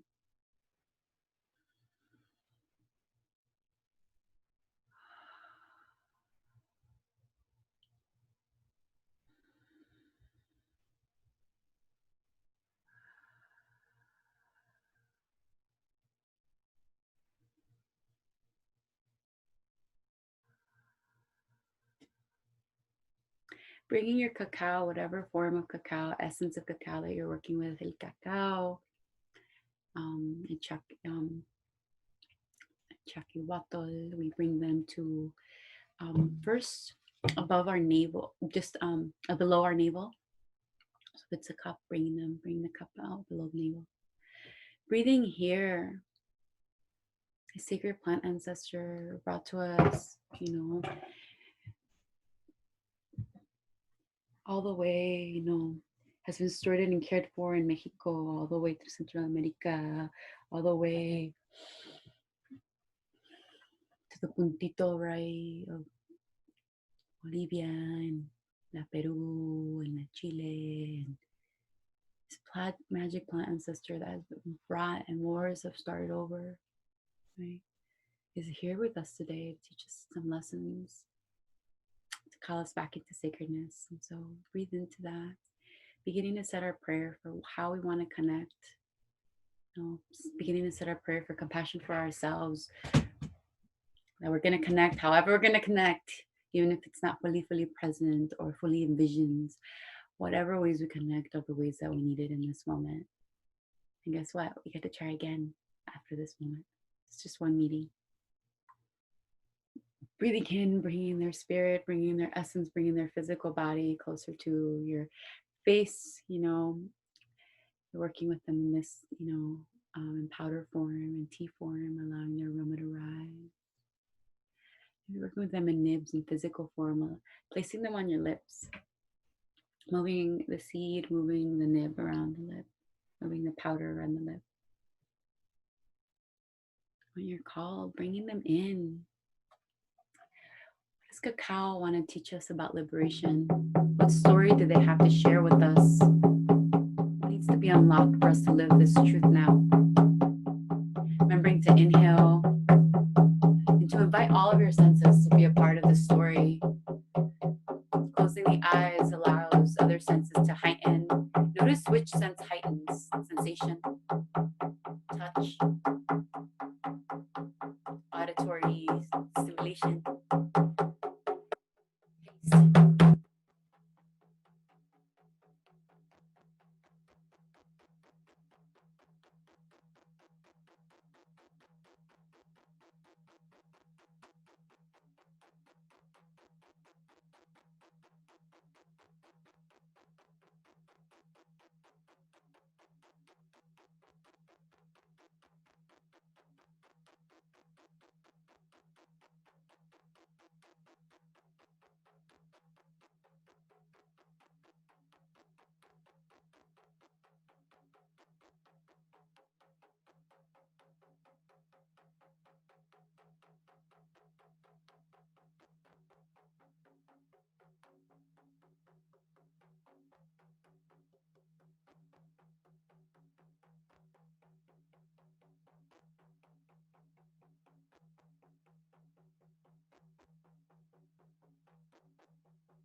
Inhale.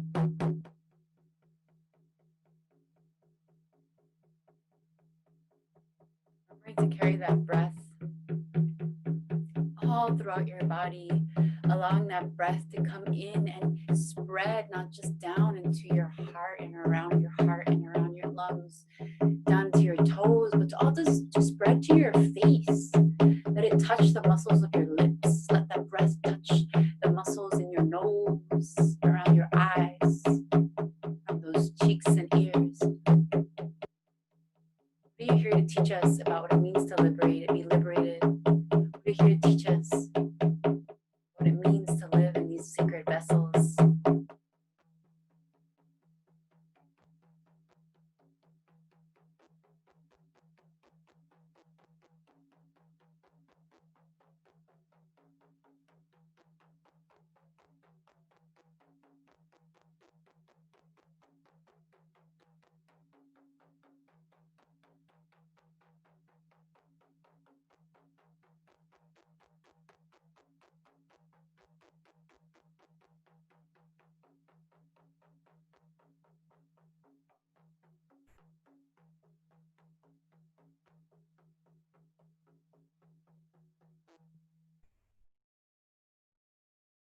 That last heartbeat of the drum. Sit in whatever kind of stillness, remembering stillness isn't physically still. Might be a swirl inside of you, might be a swirl that your body is physically making, your torso.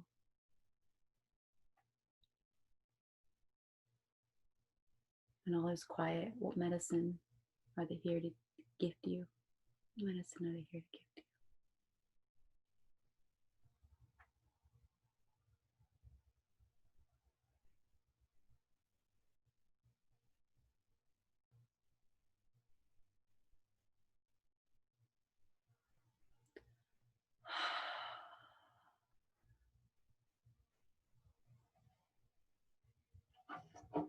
Giving gratitude when you're called, envisioning yourself laying down your tabaco or your sacred plants, cornmeal flowers at the base of a cacao tree, their tree, and the cacao, the seed, part of the fruit. So we can leave an offering to them when we're ready, transitioning to some writing or continuing to sit and sip for the next 5 minutes or so.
Coming back in the next minute or so, writing down any last few moments, thoughts.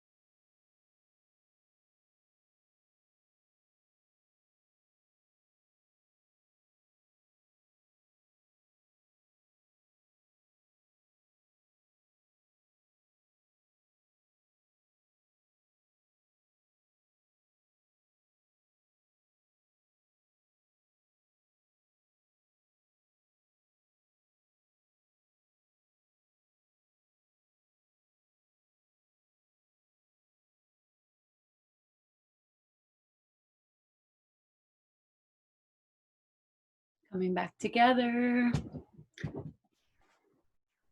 Feel motivated to bring back your video. That'd be really sweet so we can all grace your magic face.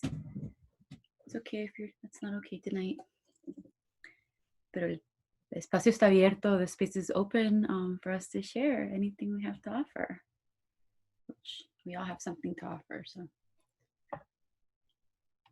oh, beautiful, Stephanie. I like those backgrounds a lot.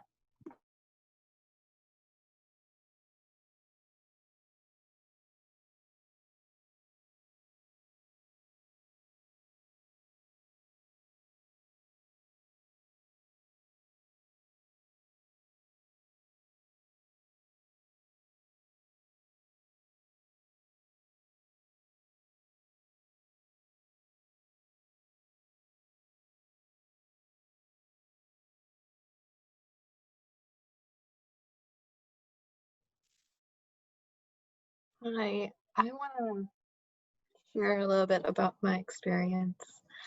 I definitely want to spend some more time because this initial experience,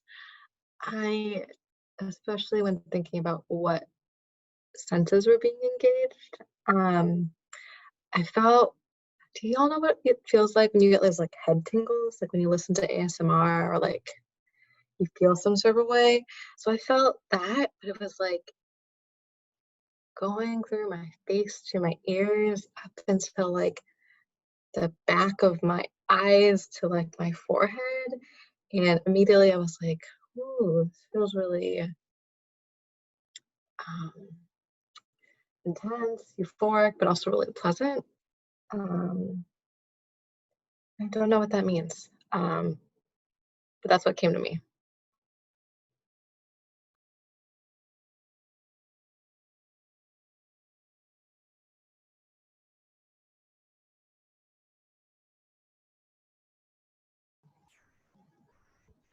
For me, the first thing I got was a really clear image of this plant and Rose wanting to be partners, or like this plant wanting to work with Rose. I have not yet worked with Rose, so I don't know where that came from. But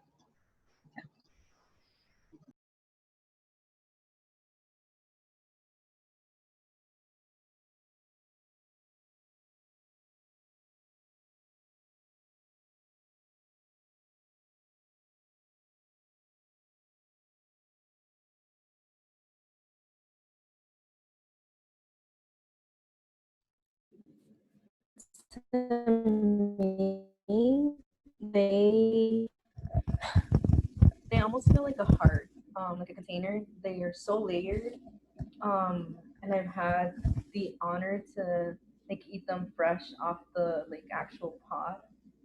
When I was younger, growing up, and people always say like, "Oh, chocolate, it's like so sweet when you eat them in that form," but the actual pod can be so bitter.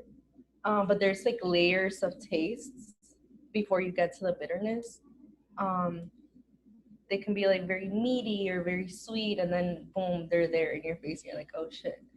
Um, yeah, so I'm like, I just love how layered they are, and it's interesting because days after my parents left, a friend of mine sent me some cacao seeds from Nicaragua. So it's like just the medicine I needed because I was like, oh, I have like actual Nicaraguan cacao to work with. But then I realized like I was supposed to peel them before I put them in water, and I didn't do that. I was like, oops. So now I'm like I'm like, what do I do with the beans that are already boiled? If anyone knows what to do with them, so I can, you know, save them, I guess.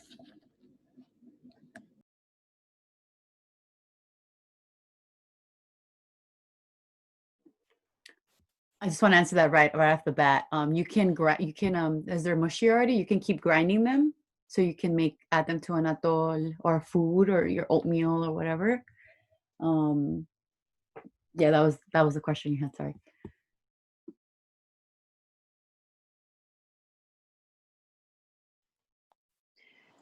snakes came up for me a lot.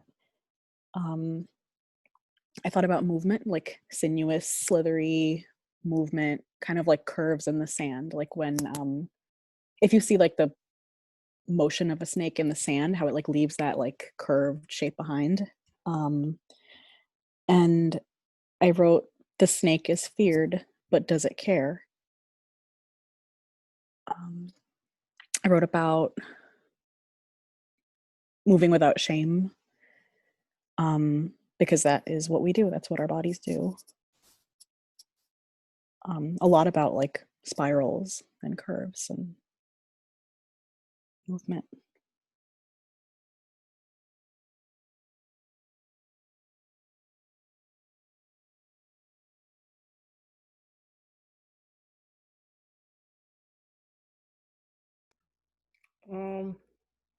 What came up for me was like this idea of like being hidden or being like or moving like stealthily, like this idea of like there's sweetness and there's bitterness and we're moving through it all kind of together.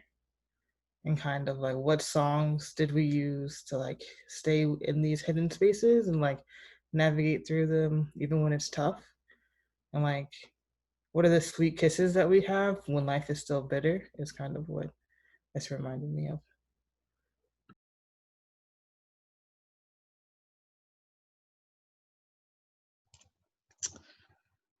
I got a immediate vision of just kind of the rainforest, a lot of greenery, and then kind of I guess an animal guide that I haven't worked with in a while, which was the Black Panther. Yeah, and anytime I've worked with Black Panther, it's always been shadow work, so I don't know if there's a lesson there.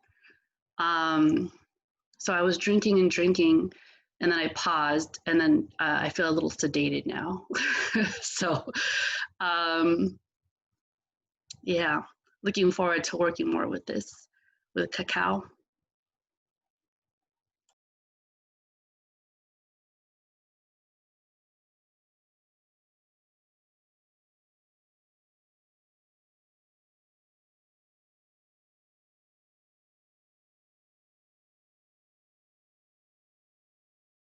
They are so layered and they have so many stories. And there's so many swords and hands that have kept this magic ancestor with us. And as I mentioned in the opening, and there's so many wars that have been fought because of cacao and their resource and their medicine and their sacredness, both on Turtle Island and also abroad in other spaces, you know. And so sharing a little bit about the sacred medicine humbly. This is a little bit of my offerings. Thank you for your patience in me not having module 8, the whole website situation figured out. I think you can understand that, you know, last week was a lot and these weeks have been a lot. I'll get that up tomorrow. And so I'll share a little bit from the plant profile here that I've pulled together. And so their botanical name is Theobroma cacao, Theobroma cacao, and they are in the Malvaceae family, which is the mallow family. So cotton is a part of this family, hibiscus, linden, marshmallow, hollyhock, and Chinese parasol tree. And you know that I love talking about the families of trees and I love making those connections. How many sacred plant ancestors are in the same family? Cotton, right? Hibiscus, linden. There's so much medicine and also a lot of stories of pain and wounds and violence that have been shed around these ancestors that are in the same family. And so there's a lot of healing I think that these plant ancestors are calling us to do. Common name, right? Cacao, chocolate, spelled in a couple of different ways. Cacahuatl in Nahuatl, one of the Nahuatl names. I wrote like 3 here. In Maya, cacao with K's. In Yoruba, Ela. And we're working with the seed, the bean, the leaves, the bark, and the pulp. This evening, you're probably working with the seed, as Michelle spoke about, and the seed coat, right? At least you're working with the seed coat. Some of us may be working with nibs, which is the inside of the seed, the bean. chopped up, and some of us might be working with cacao powder, which is different than chocolate powder, right? Chocolate powder, when you buy that at the store to make like hot chocolate, is sweetened. And cacao, naturally, a cacao seed, right? This is a roasted cacao seed. They are not sweetened.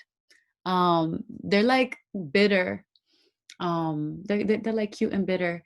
I know that the healing for me is, so I work with I eat 3 pieces of cacao seed a day. And 3 pieces of cacao seed are recommended for a broken heart. And I believe everyone living today needs to be doing that. And I'm not talking about just a breakup. You know by now that my heart isn't broken because of a breakup. My heart has been broken for a long time. Colonization broke my heart. And so I've been working with 3 seeds of cacao for 8 months now, going on 9. And it's been a really, really supportive process for me, where it was such a bitter experience at the beginning of the journey. And now, right now, I'm like, I think it's like I was like, I need to stop. I'm just like eating them like they're son comida, entiendo, they're food, right? But like I'm being super casual about it. I need to chill out with them because they're sweet now and they're cute.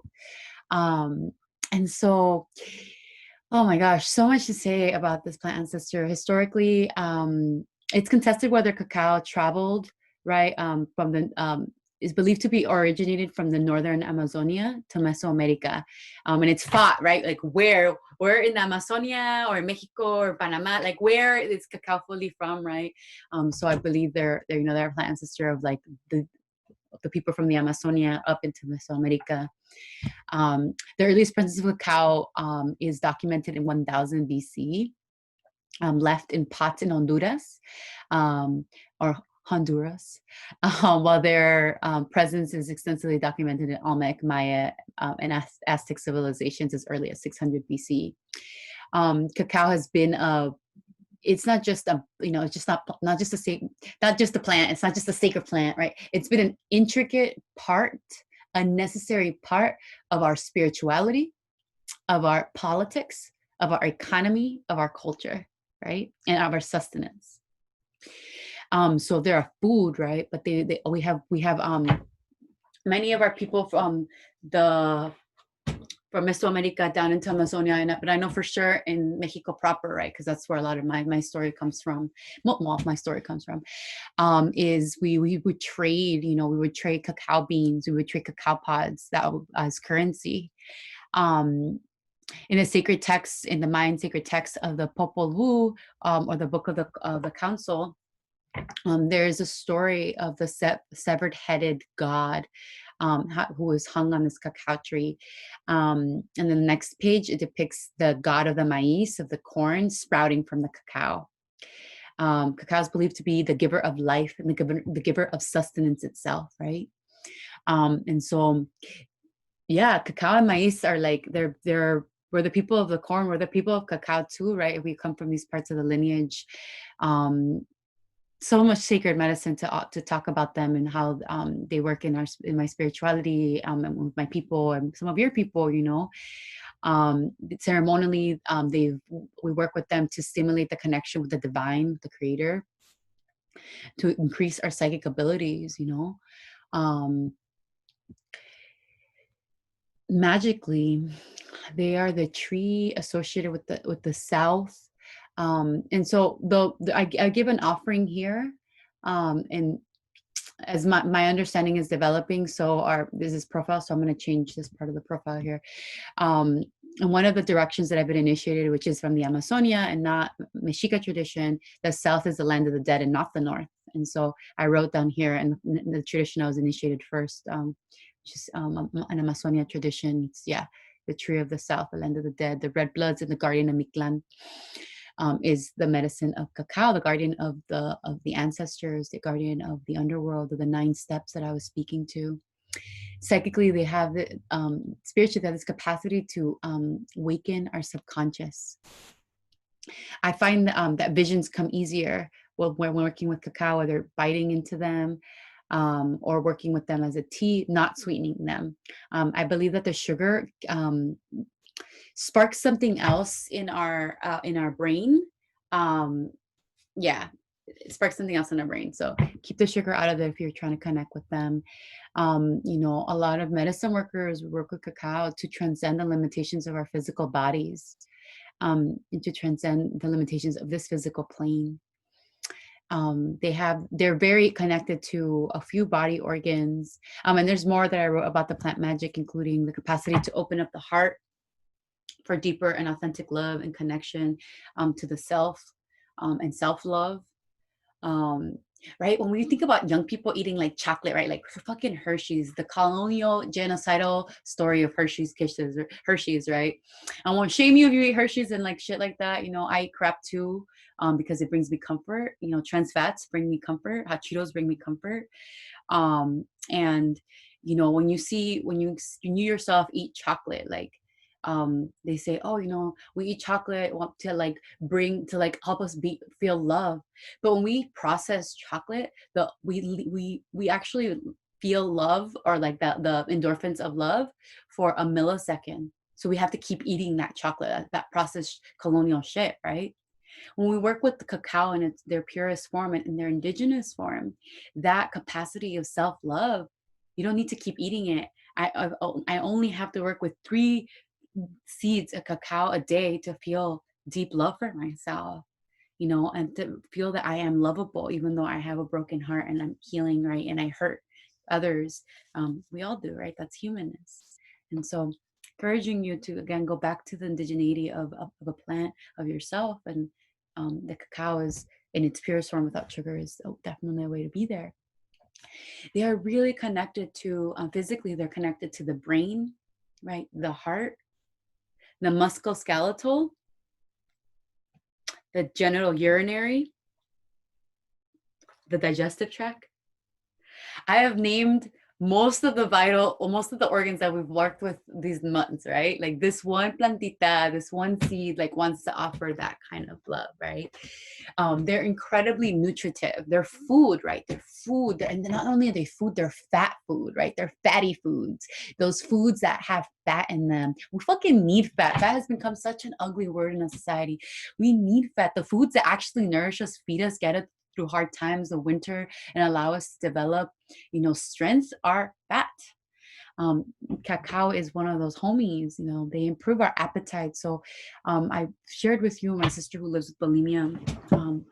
We're really working on getting her to eating a couple of cacao seeds a day to help her feel hungry. Feel hungry and nourished in a good way.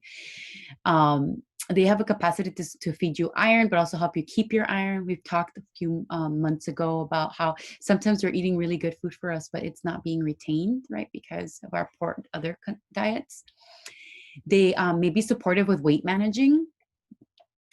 So supporting the deeper fluctuations of weight. All bodies weight fluctuates seasonally. Our bodies fluctuate. I mean, I don't know about you, but I know my body fluctuates on the daily, right? I can wear something at the beginning of the day that I can't wear at lunch. I can't wear at my big meal. We fluctuate, right?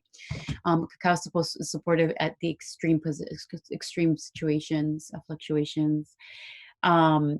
They help us achieve the increasing fat oxidation, which is what I was talking about, fatty foods, which support our feeling of fullness with having very little.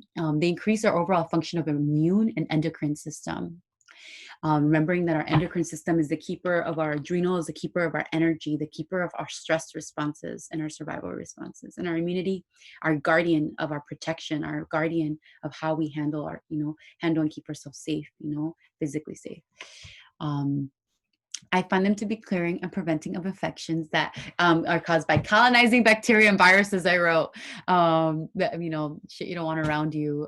They're connected to the heart in that they support heart health, promote juicy blood flow, can support to lower blood pressure, right? And regulate blood sugars. Again, when you think about regular chocolate, those are not associations. They're not healing associations like this. My grandmother, to her deathbed, was working with cacao. She lived with diabetes and died of diabetes. Their supportive cacao supported diabetes type 2 specifically, and folks with high cholesterol.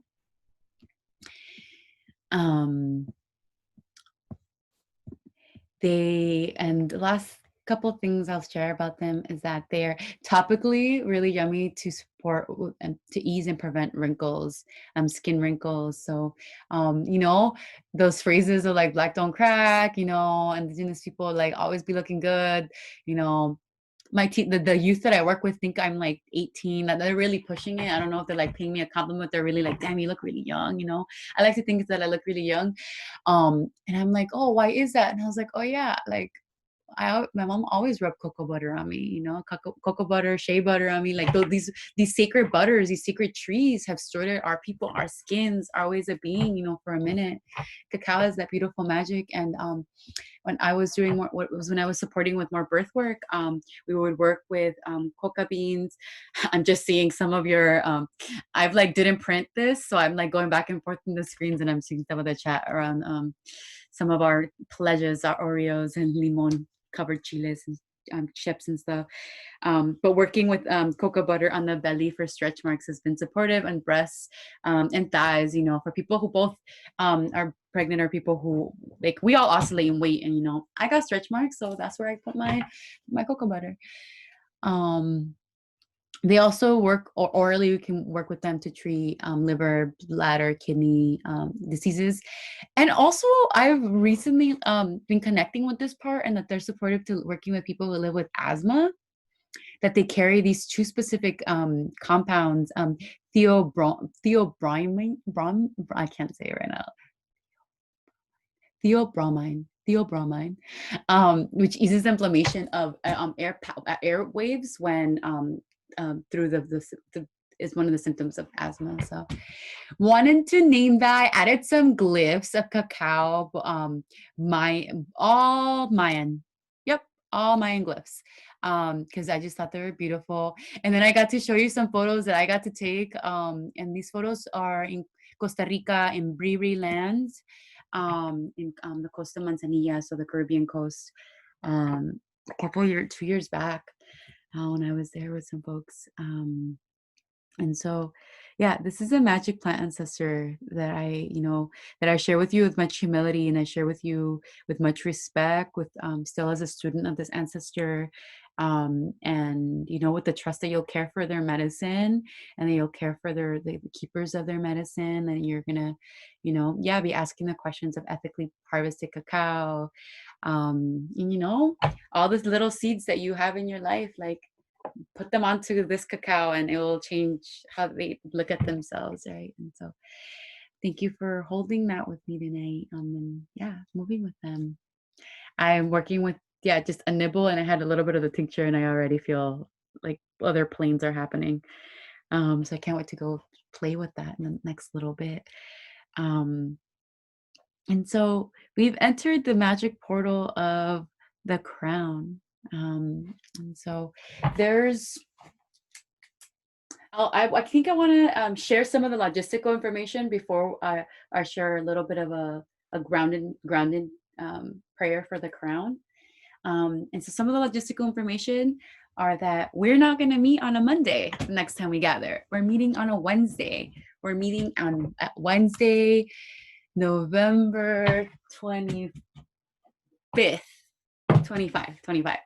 Wednesday, November 25. It's included in the last message. I'll include it in next email, and welcome email to that session with all the other Thursday crew. And we're gathering for you know, a session that is the embodiment, I believe, the embodiment of the crown. And you'll learn a little bit about that in a second. But it's a prayer, you know, where we all get to share our medicine. We've been sharing with each other, you know, through this journey, through our medicine, to our talking circle, you know, through our sharing our experiences. But I know you all have medicine to offer, you know, palabras to give, songs that you write, movement that you share in your communities, poems that you create, you know, your own workshops, your own teachings, you know. And so wanting to humbly give space, you know, for some of that sharing. And so I'm gonna drop in the chat some of the two spaces where you can tell me about that, like tell me what you want to share. I would like, you know, like some more people to sign up for this, because I think it'd be awesome if, you know, right now we're Yeah, we're like a balance between the Monday cohort and the Thursday cohort, which is sweet, so we can all share with each other. But you create this experience, right? And so if you feel comfortable sharing something low key, could be 5 minute long, right? Like it could be a poem for 5 minutes. You can have us listen to a song that really like amps you up or like gets you going, gets you feeling the spirit, right? Yeah, whatever it is, you're expensive, so tap into that expensiveness. What do you want to share? So far we have a sibling sharing a poem, we have beautiful ancestor letters, we have this, like, we're being welcomed into this medicine of a dream jar. We're welcomed into the medicine of divining through becoming an archetype of one of like the tarot cards. We're being invited into a drawing meditation. So yeah, if yours sounds similar to this one, it's fine. Just add it to the thing. Doesn't matter. Like let's play during that time. If there's something you're like, yo, I'm not ready to share yet, but we like touched on this concept. Could we talk about it a little more? If there's anything you're like, I want, Sachi, can you talk a little more about this, or can you bring some teachings on this? Let me know. Hit me up on WhatsApp, on the thread, or personally if you want it to be private, and we'll see what we can do. I really do hope that it's less of me talking though, and it's more of you. But I'm here for it. I'm gonna sense into whether you're gonna. I kind of feeling we're gonna journey with cannabis together. I think I wrote that in the message. And so, giving gratitude for wherever you are in your connection, right, with them, with Sacred Kanana, and coming with them as a tea. Maybe as a different form that you're used to working with them, as the plant themselves, as a bud themselves, as a tincture, right, as an essence, as a flower essence, right, as a flower essence. And so, I look forward to seeing where you're at. I don't ingest cannabis internally as part of my path. And so I'm going to be working with an oil. I'm really excited about that. I'm really excited. So there's some logistics on We Are Spirit. I dropped in the form on the link. I'll let you know when we're gathering. I'll let you know again. And the last thing before we journey back is we got a medicine share. So part of why there's so much space. Can you buy the tea at a store, the cannabis? I don't know. I mean, I just like you can work with, you can go to a regular, like a dispensary. You can work with hemp too, and non, super mind altering forms of the plant ancestor, however you're called, and if anyone, if you're like, I don't feel comfortable buying, maybe text a chat and someone can send you a little bit of some, yeah. My train of thought, medicine share. Medicine shares. I hope that you've read the email about it so far, and I think I included it in the module, and I will include it in module 8. Basically, that's week 2, and why we're not going to be pushing to more meditations or more work. I think there's one more body system that I would like to gift you some thoughts on. I believe the musculoskeletal, so the outer layers. But yeah, we're working on medicine shares. So I pray that during this month you're letting your medicine sit.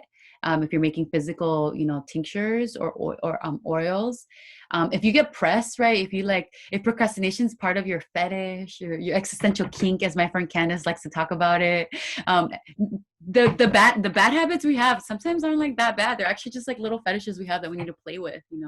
She calls them existential kinks. She has a whole freaking like series and stuff on that. So if you remind me, I'll like send you her link and shit.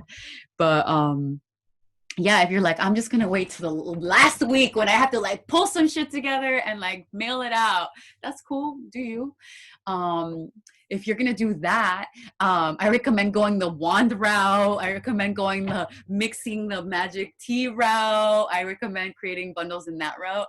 Creating a tincture at that level is like pretty hard. Because you know they need to sit for a moon cycle, unless you're gonna send me a tincture that is still sitting in medicine, which is fine. Just letting you know. The postal service prices have gone up. I'm not sure if you've noticed that yourself yet, but I have.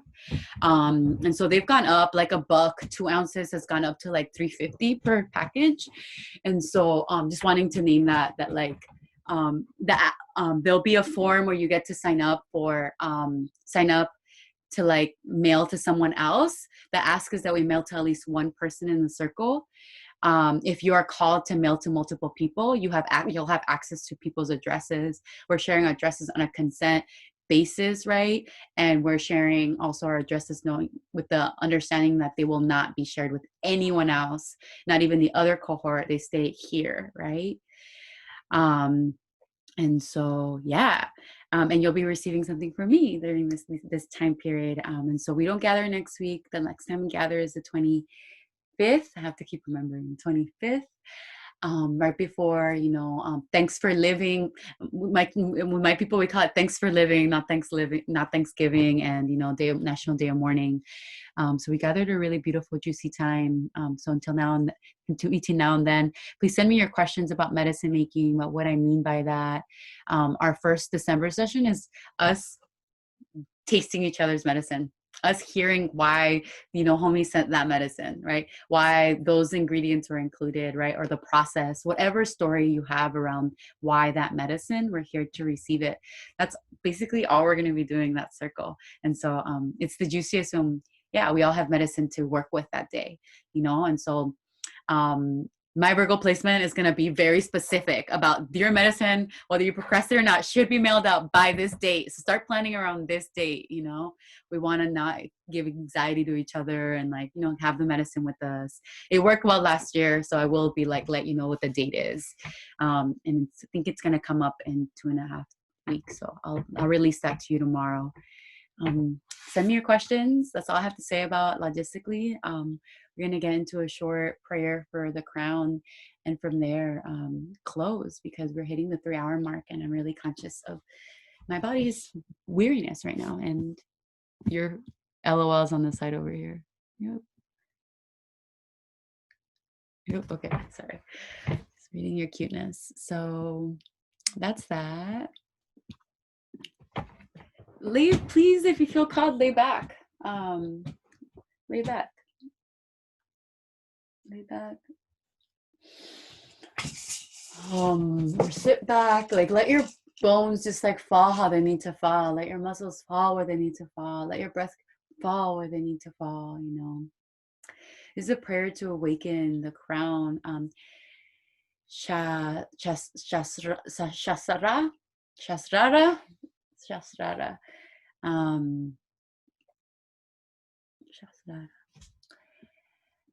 And so we call in the breath, and allowing that breath again to move, not just down, but spiral up and down, kind of like a double helix of a DNA.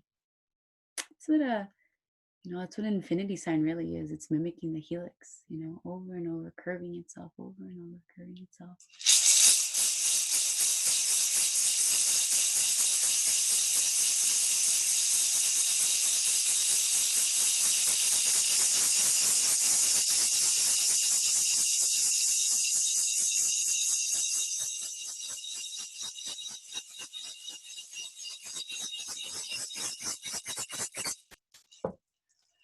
The sacredness that is the crown. We breathe in through our nostril, expanding our lungs and heart, and we allow whichever of the 3 hues comes to us first. Maybe it's a white light that begins to emanate from our root and crawl up our toes. Maybe it's violet, a purplish, or maybe it's gold. The crown holds many colors, for the crown is all. Allow couple of these colors to spiral from your toes to your hips. Allow them to spiral around, engulfing you in light, in pure light. until they reach your heart, leaving a circle there, until these colors spiral towards your face, towards your third eye, up above your head. Follow as the spiral, as these colors, as these hues, as this pure light, as this pure energy engulfs you in a circle of light. Allow that circle of light to move in either clockwise or counterclockwise, the sun direction or the moon direction.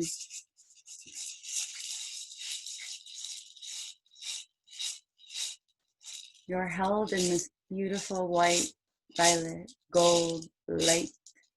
It's kind of like a bubble, like a child blowing in bubbles on a sunny day, and you see fractals of blues. You see fractals of rainbows in each bubble. That's the bubble that is holding you now. That's the bubble that is holding us here.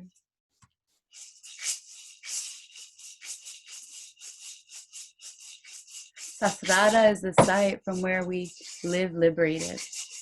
Here, we realize that there are many states of liberation. There are many ways to be liberated.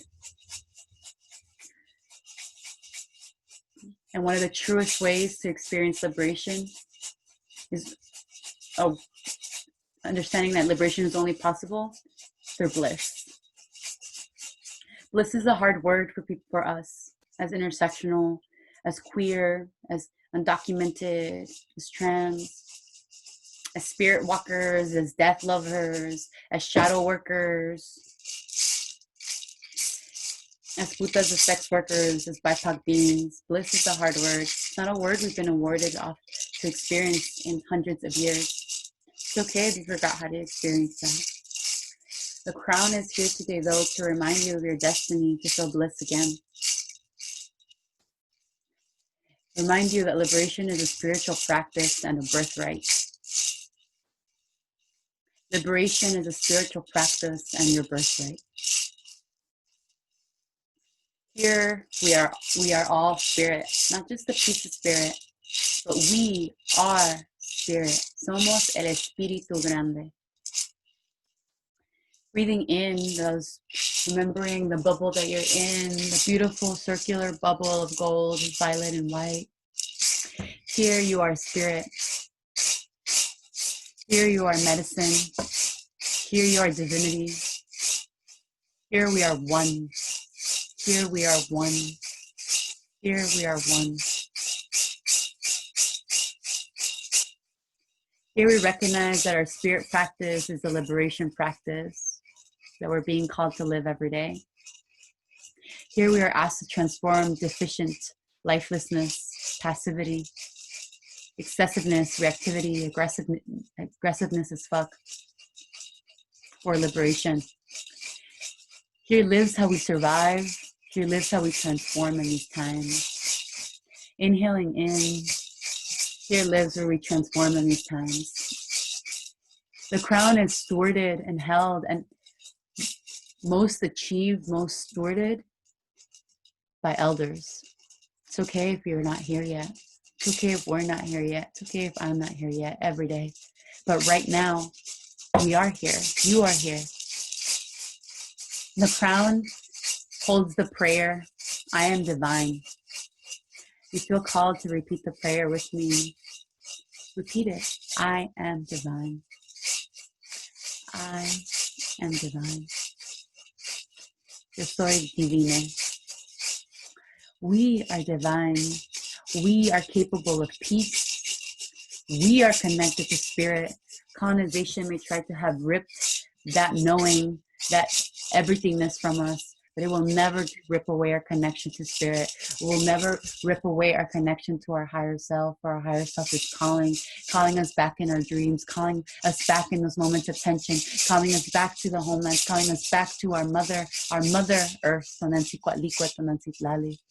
So here in the crown, we transform our constant worries, we transform our disorientation, we transform our fragmentation, our disconnection from spirit, from the spiritual realm, out of fear that we're going to be called crazy or brujas or be burned still, even in 2020, where we are.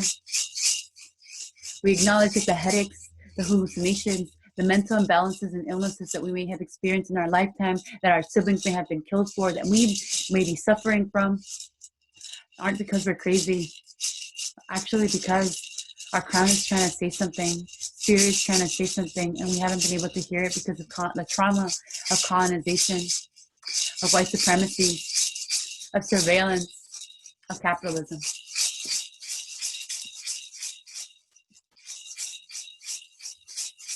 Our work, this cycle, is to honor that the divine lives in you.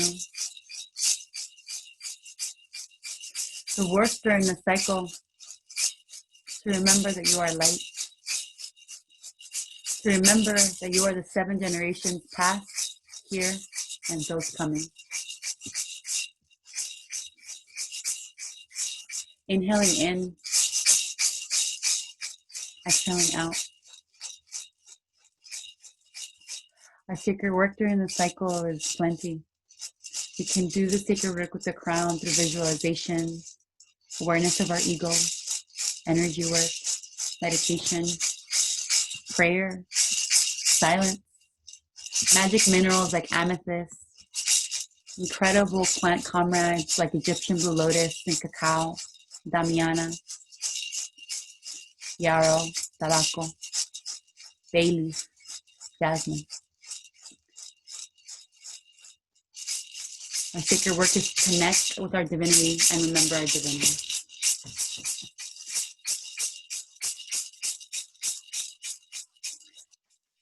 With the medicine of our sacred work, you're called to stay where you are. As I close the gates, you're welcome to stand with me as I close the gates.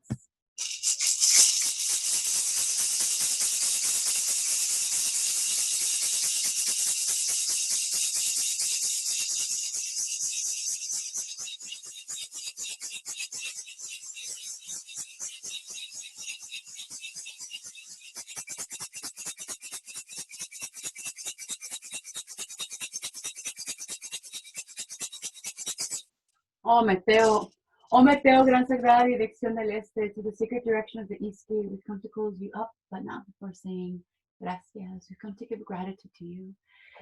Gratitude to the ways that we've met the seed inside of us, allowing ourselves to see that that seed doesn't always have to be shiny, doesn't always have to be sprouting or growing for us to love that magic seed.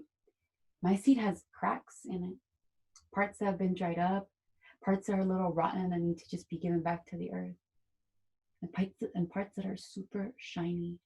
And my seed is so sacred still. Let us love the seed that we've been gifted. Let us love the seed that we are. Let us plant that seed. Let us not forget the medicine that we come from. Let us not forget the medicine that we are. Let us not forget that in the medicine, the throes of the wordlessness, the throes of the pain, the throes of the numbness, the throes of the fogginess and grayness, the joy, the flirtation, the everythingness, we find the capacity to see beyond this moment.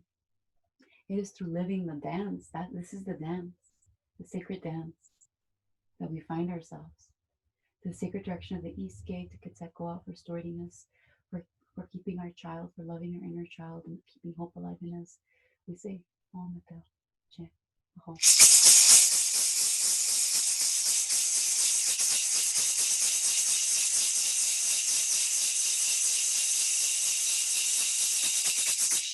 Om Mateo.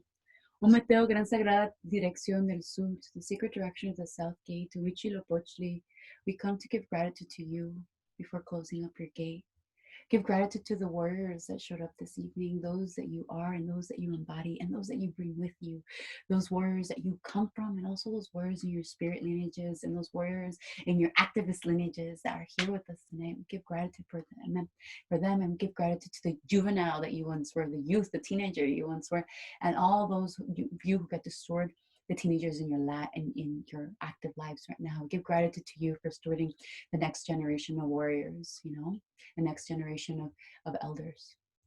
Much humility and gratitude to the lessons of what does it mean to be rebels in times of speechlessness? What does it mean to be rebels in times of shadow work? What does it mean to be rebels in times of thin veils? What does it mean to be rebels in times of deep instability and groundlessness? It means to learn to take flight, for we only find stability not touching the earth sometimes during these times, and that's okay. Much humility and gratitude to the south direction, we say. That's a good thing. Oh, Mateo.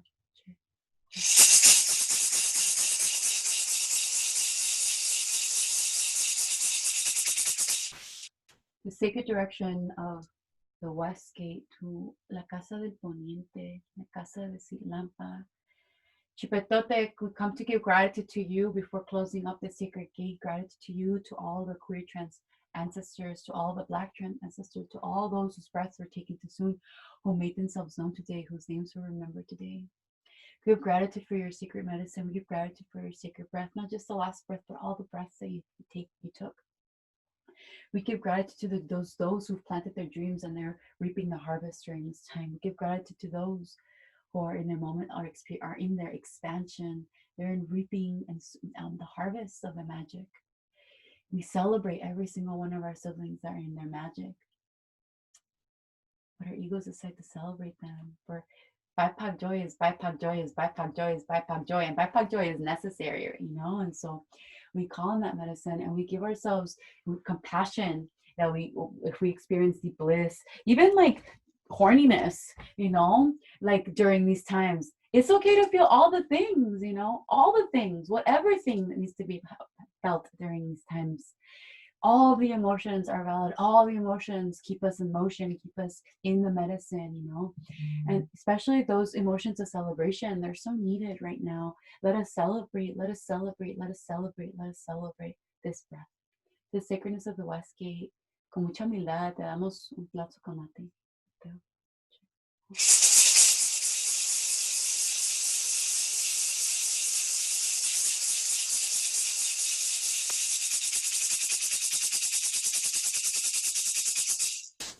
Oh, Mateo, Gran Sagrada Dirección del Norte, to the sacred direction of the North, to the ancestors, to those that have walked down the 9 steps. We give gratitude to you for being here today, to be able to hold our vulnerability, to be able to hold our numbness, to be able to hold us just as we are in this moment. For hearing our prayers to get closer to you, our prayers to go to your lands, our prayers to know who we come from, our prayers to reconnect with them, our mothers during this lifetime, our prayers to reconnect with our Mother Earth below our feet, our prayers to recover, sacred practices of mothering from the colonizers' hands, so we can go back to that moment where we pass down good mothering skills to all of our people. We pass down the healing of the earth to all of our people. We pass down how to pray to all of our people. To you, sacred direction of the North, who keep our ancestors, we send them back right now to you, not because we don't need them, but because we know they need to rest too.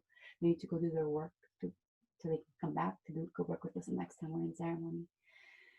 So to the sacredness of the North, to the element of rest, where most of us are headed next, hopefully after our gathering, with much humility and gratitude, we say,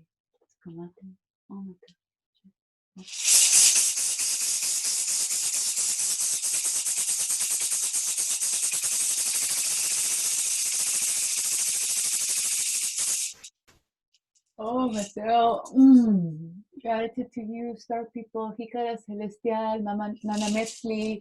Give gratitude to you for, witnessing us this evening, for the acknowledgement of you, Mars, the acknowledgement of you, Mercury, for the fireballs, the fog, for Jupiter sunsets and moon sunrises. Give gratitude to you for all the ways you've shown up in the secret gathering.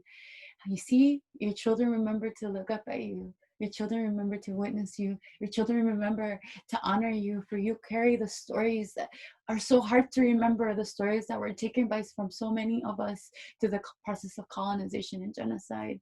You carry the stories. They've been written up there in you. May we remember to keep coming up at you, to look at you, to witness you, to seek you out.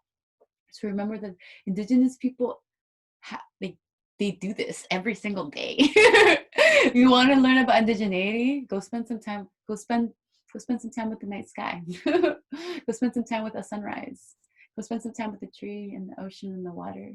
To the sacredness that you are, to the stars that are above us, healing us, caring for us.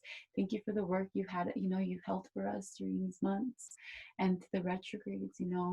Thank you so much for what you've brought.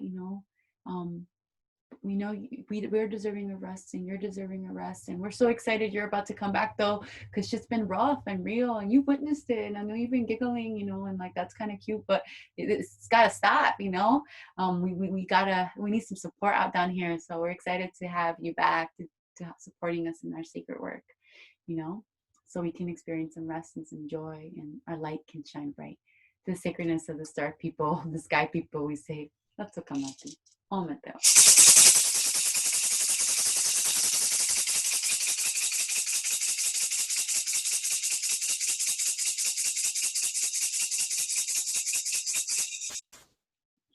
Oh Meteo, Madrecita Tierra, Tonantzitlalli, Tonantzikualicue, sweet Mother Earth, beloved Mother. We come here to give gratitude to all the hands the bones, the blood, the sweat that have shaped the lands we are on.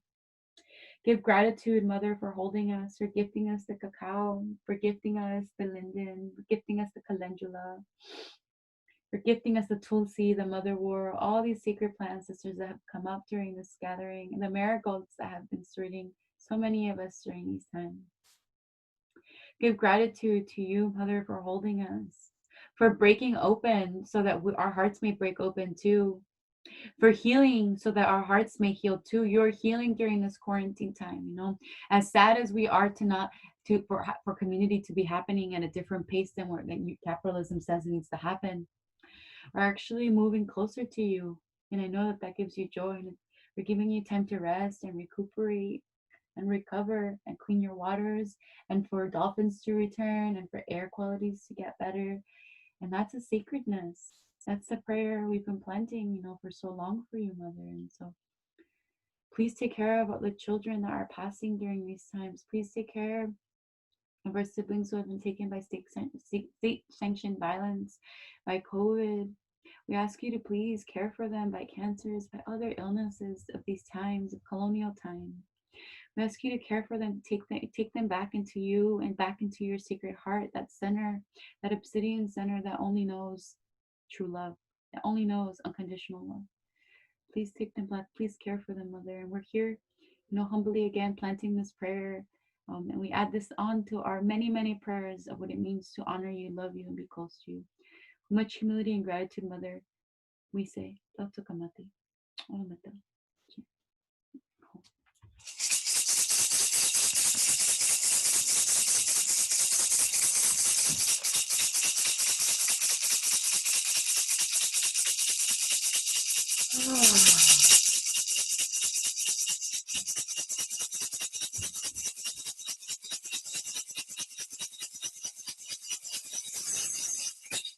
Oh, Mateo.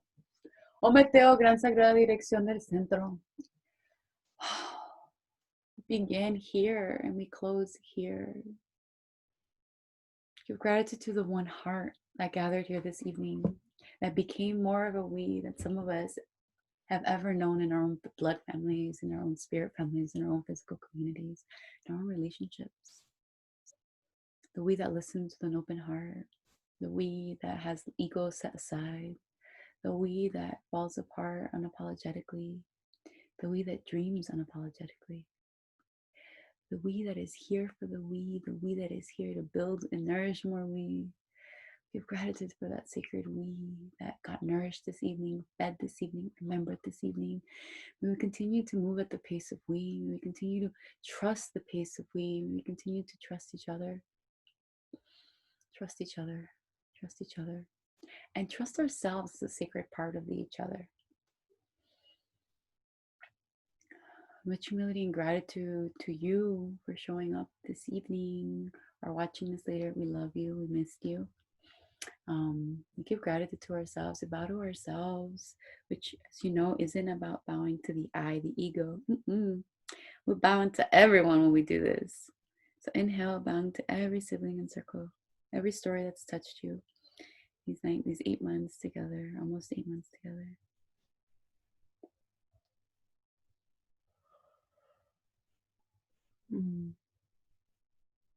With humility and gratitude, we say, Latsukamati.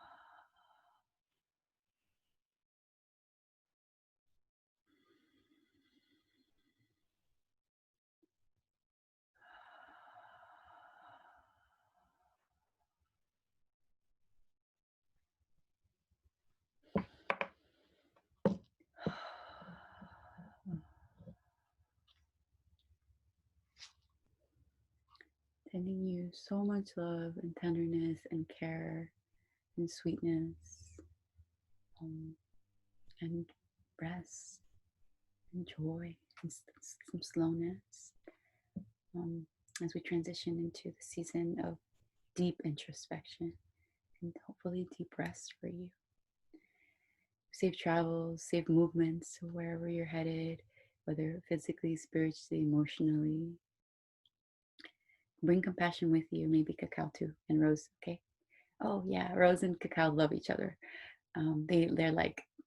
They're this magic elixir together. If you haven't connected with both of them together, oh, that's where it's at. That's my recipe for unconditional love. I work with them pretty on the daily too over here. Sending you so much love. Then drop me a note if you need anything. Drop us a note if you need anything. And look forward to being with you next. Okay. Feel free to unmute to say goodbye. Good night to each other. Good night, everyone. All right. Good night, friends. I'll be in Lenapeland Hey. next meeting, so maybe I'll see somebody across the pond. Bye. Bye. Bye. I love you all. Bye.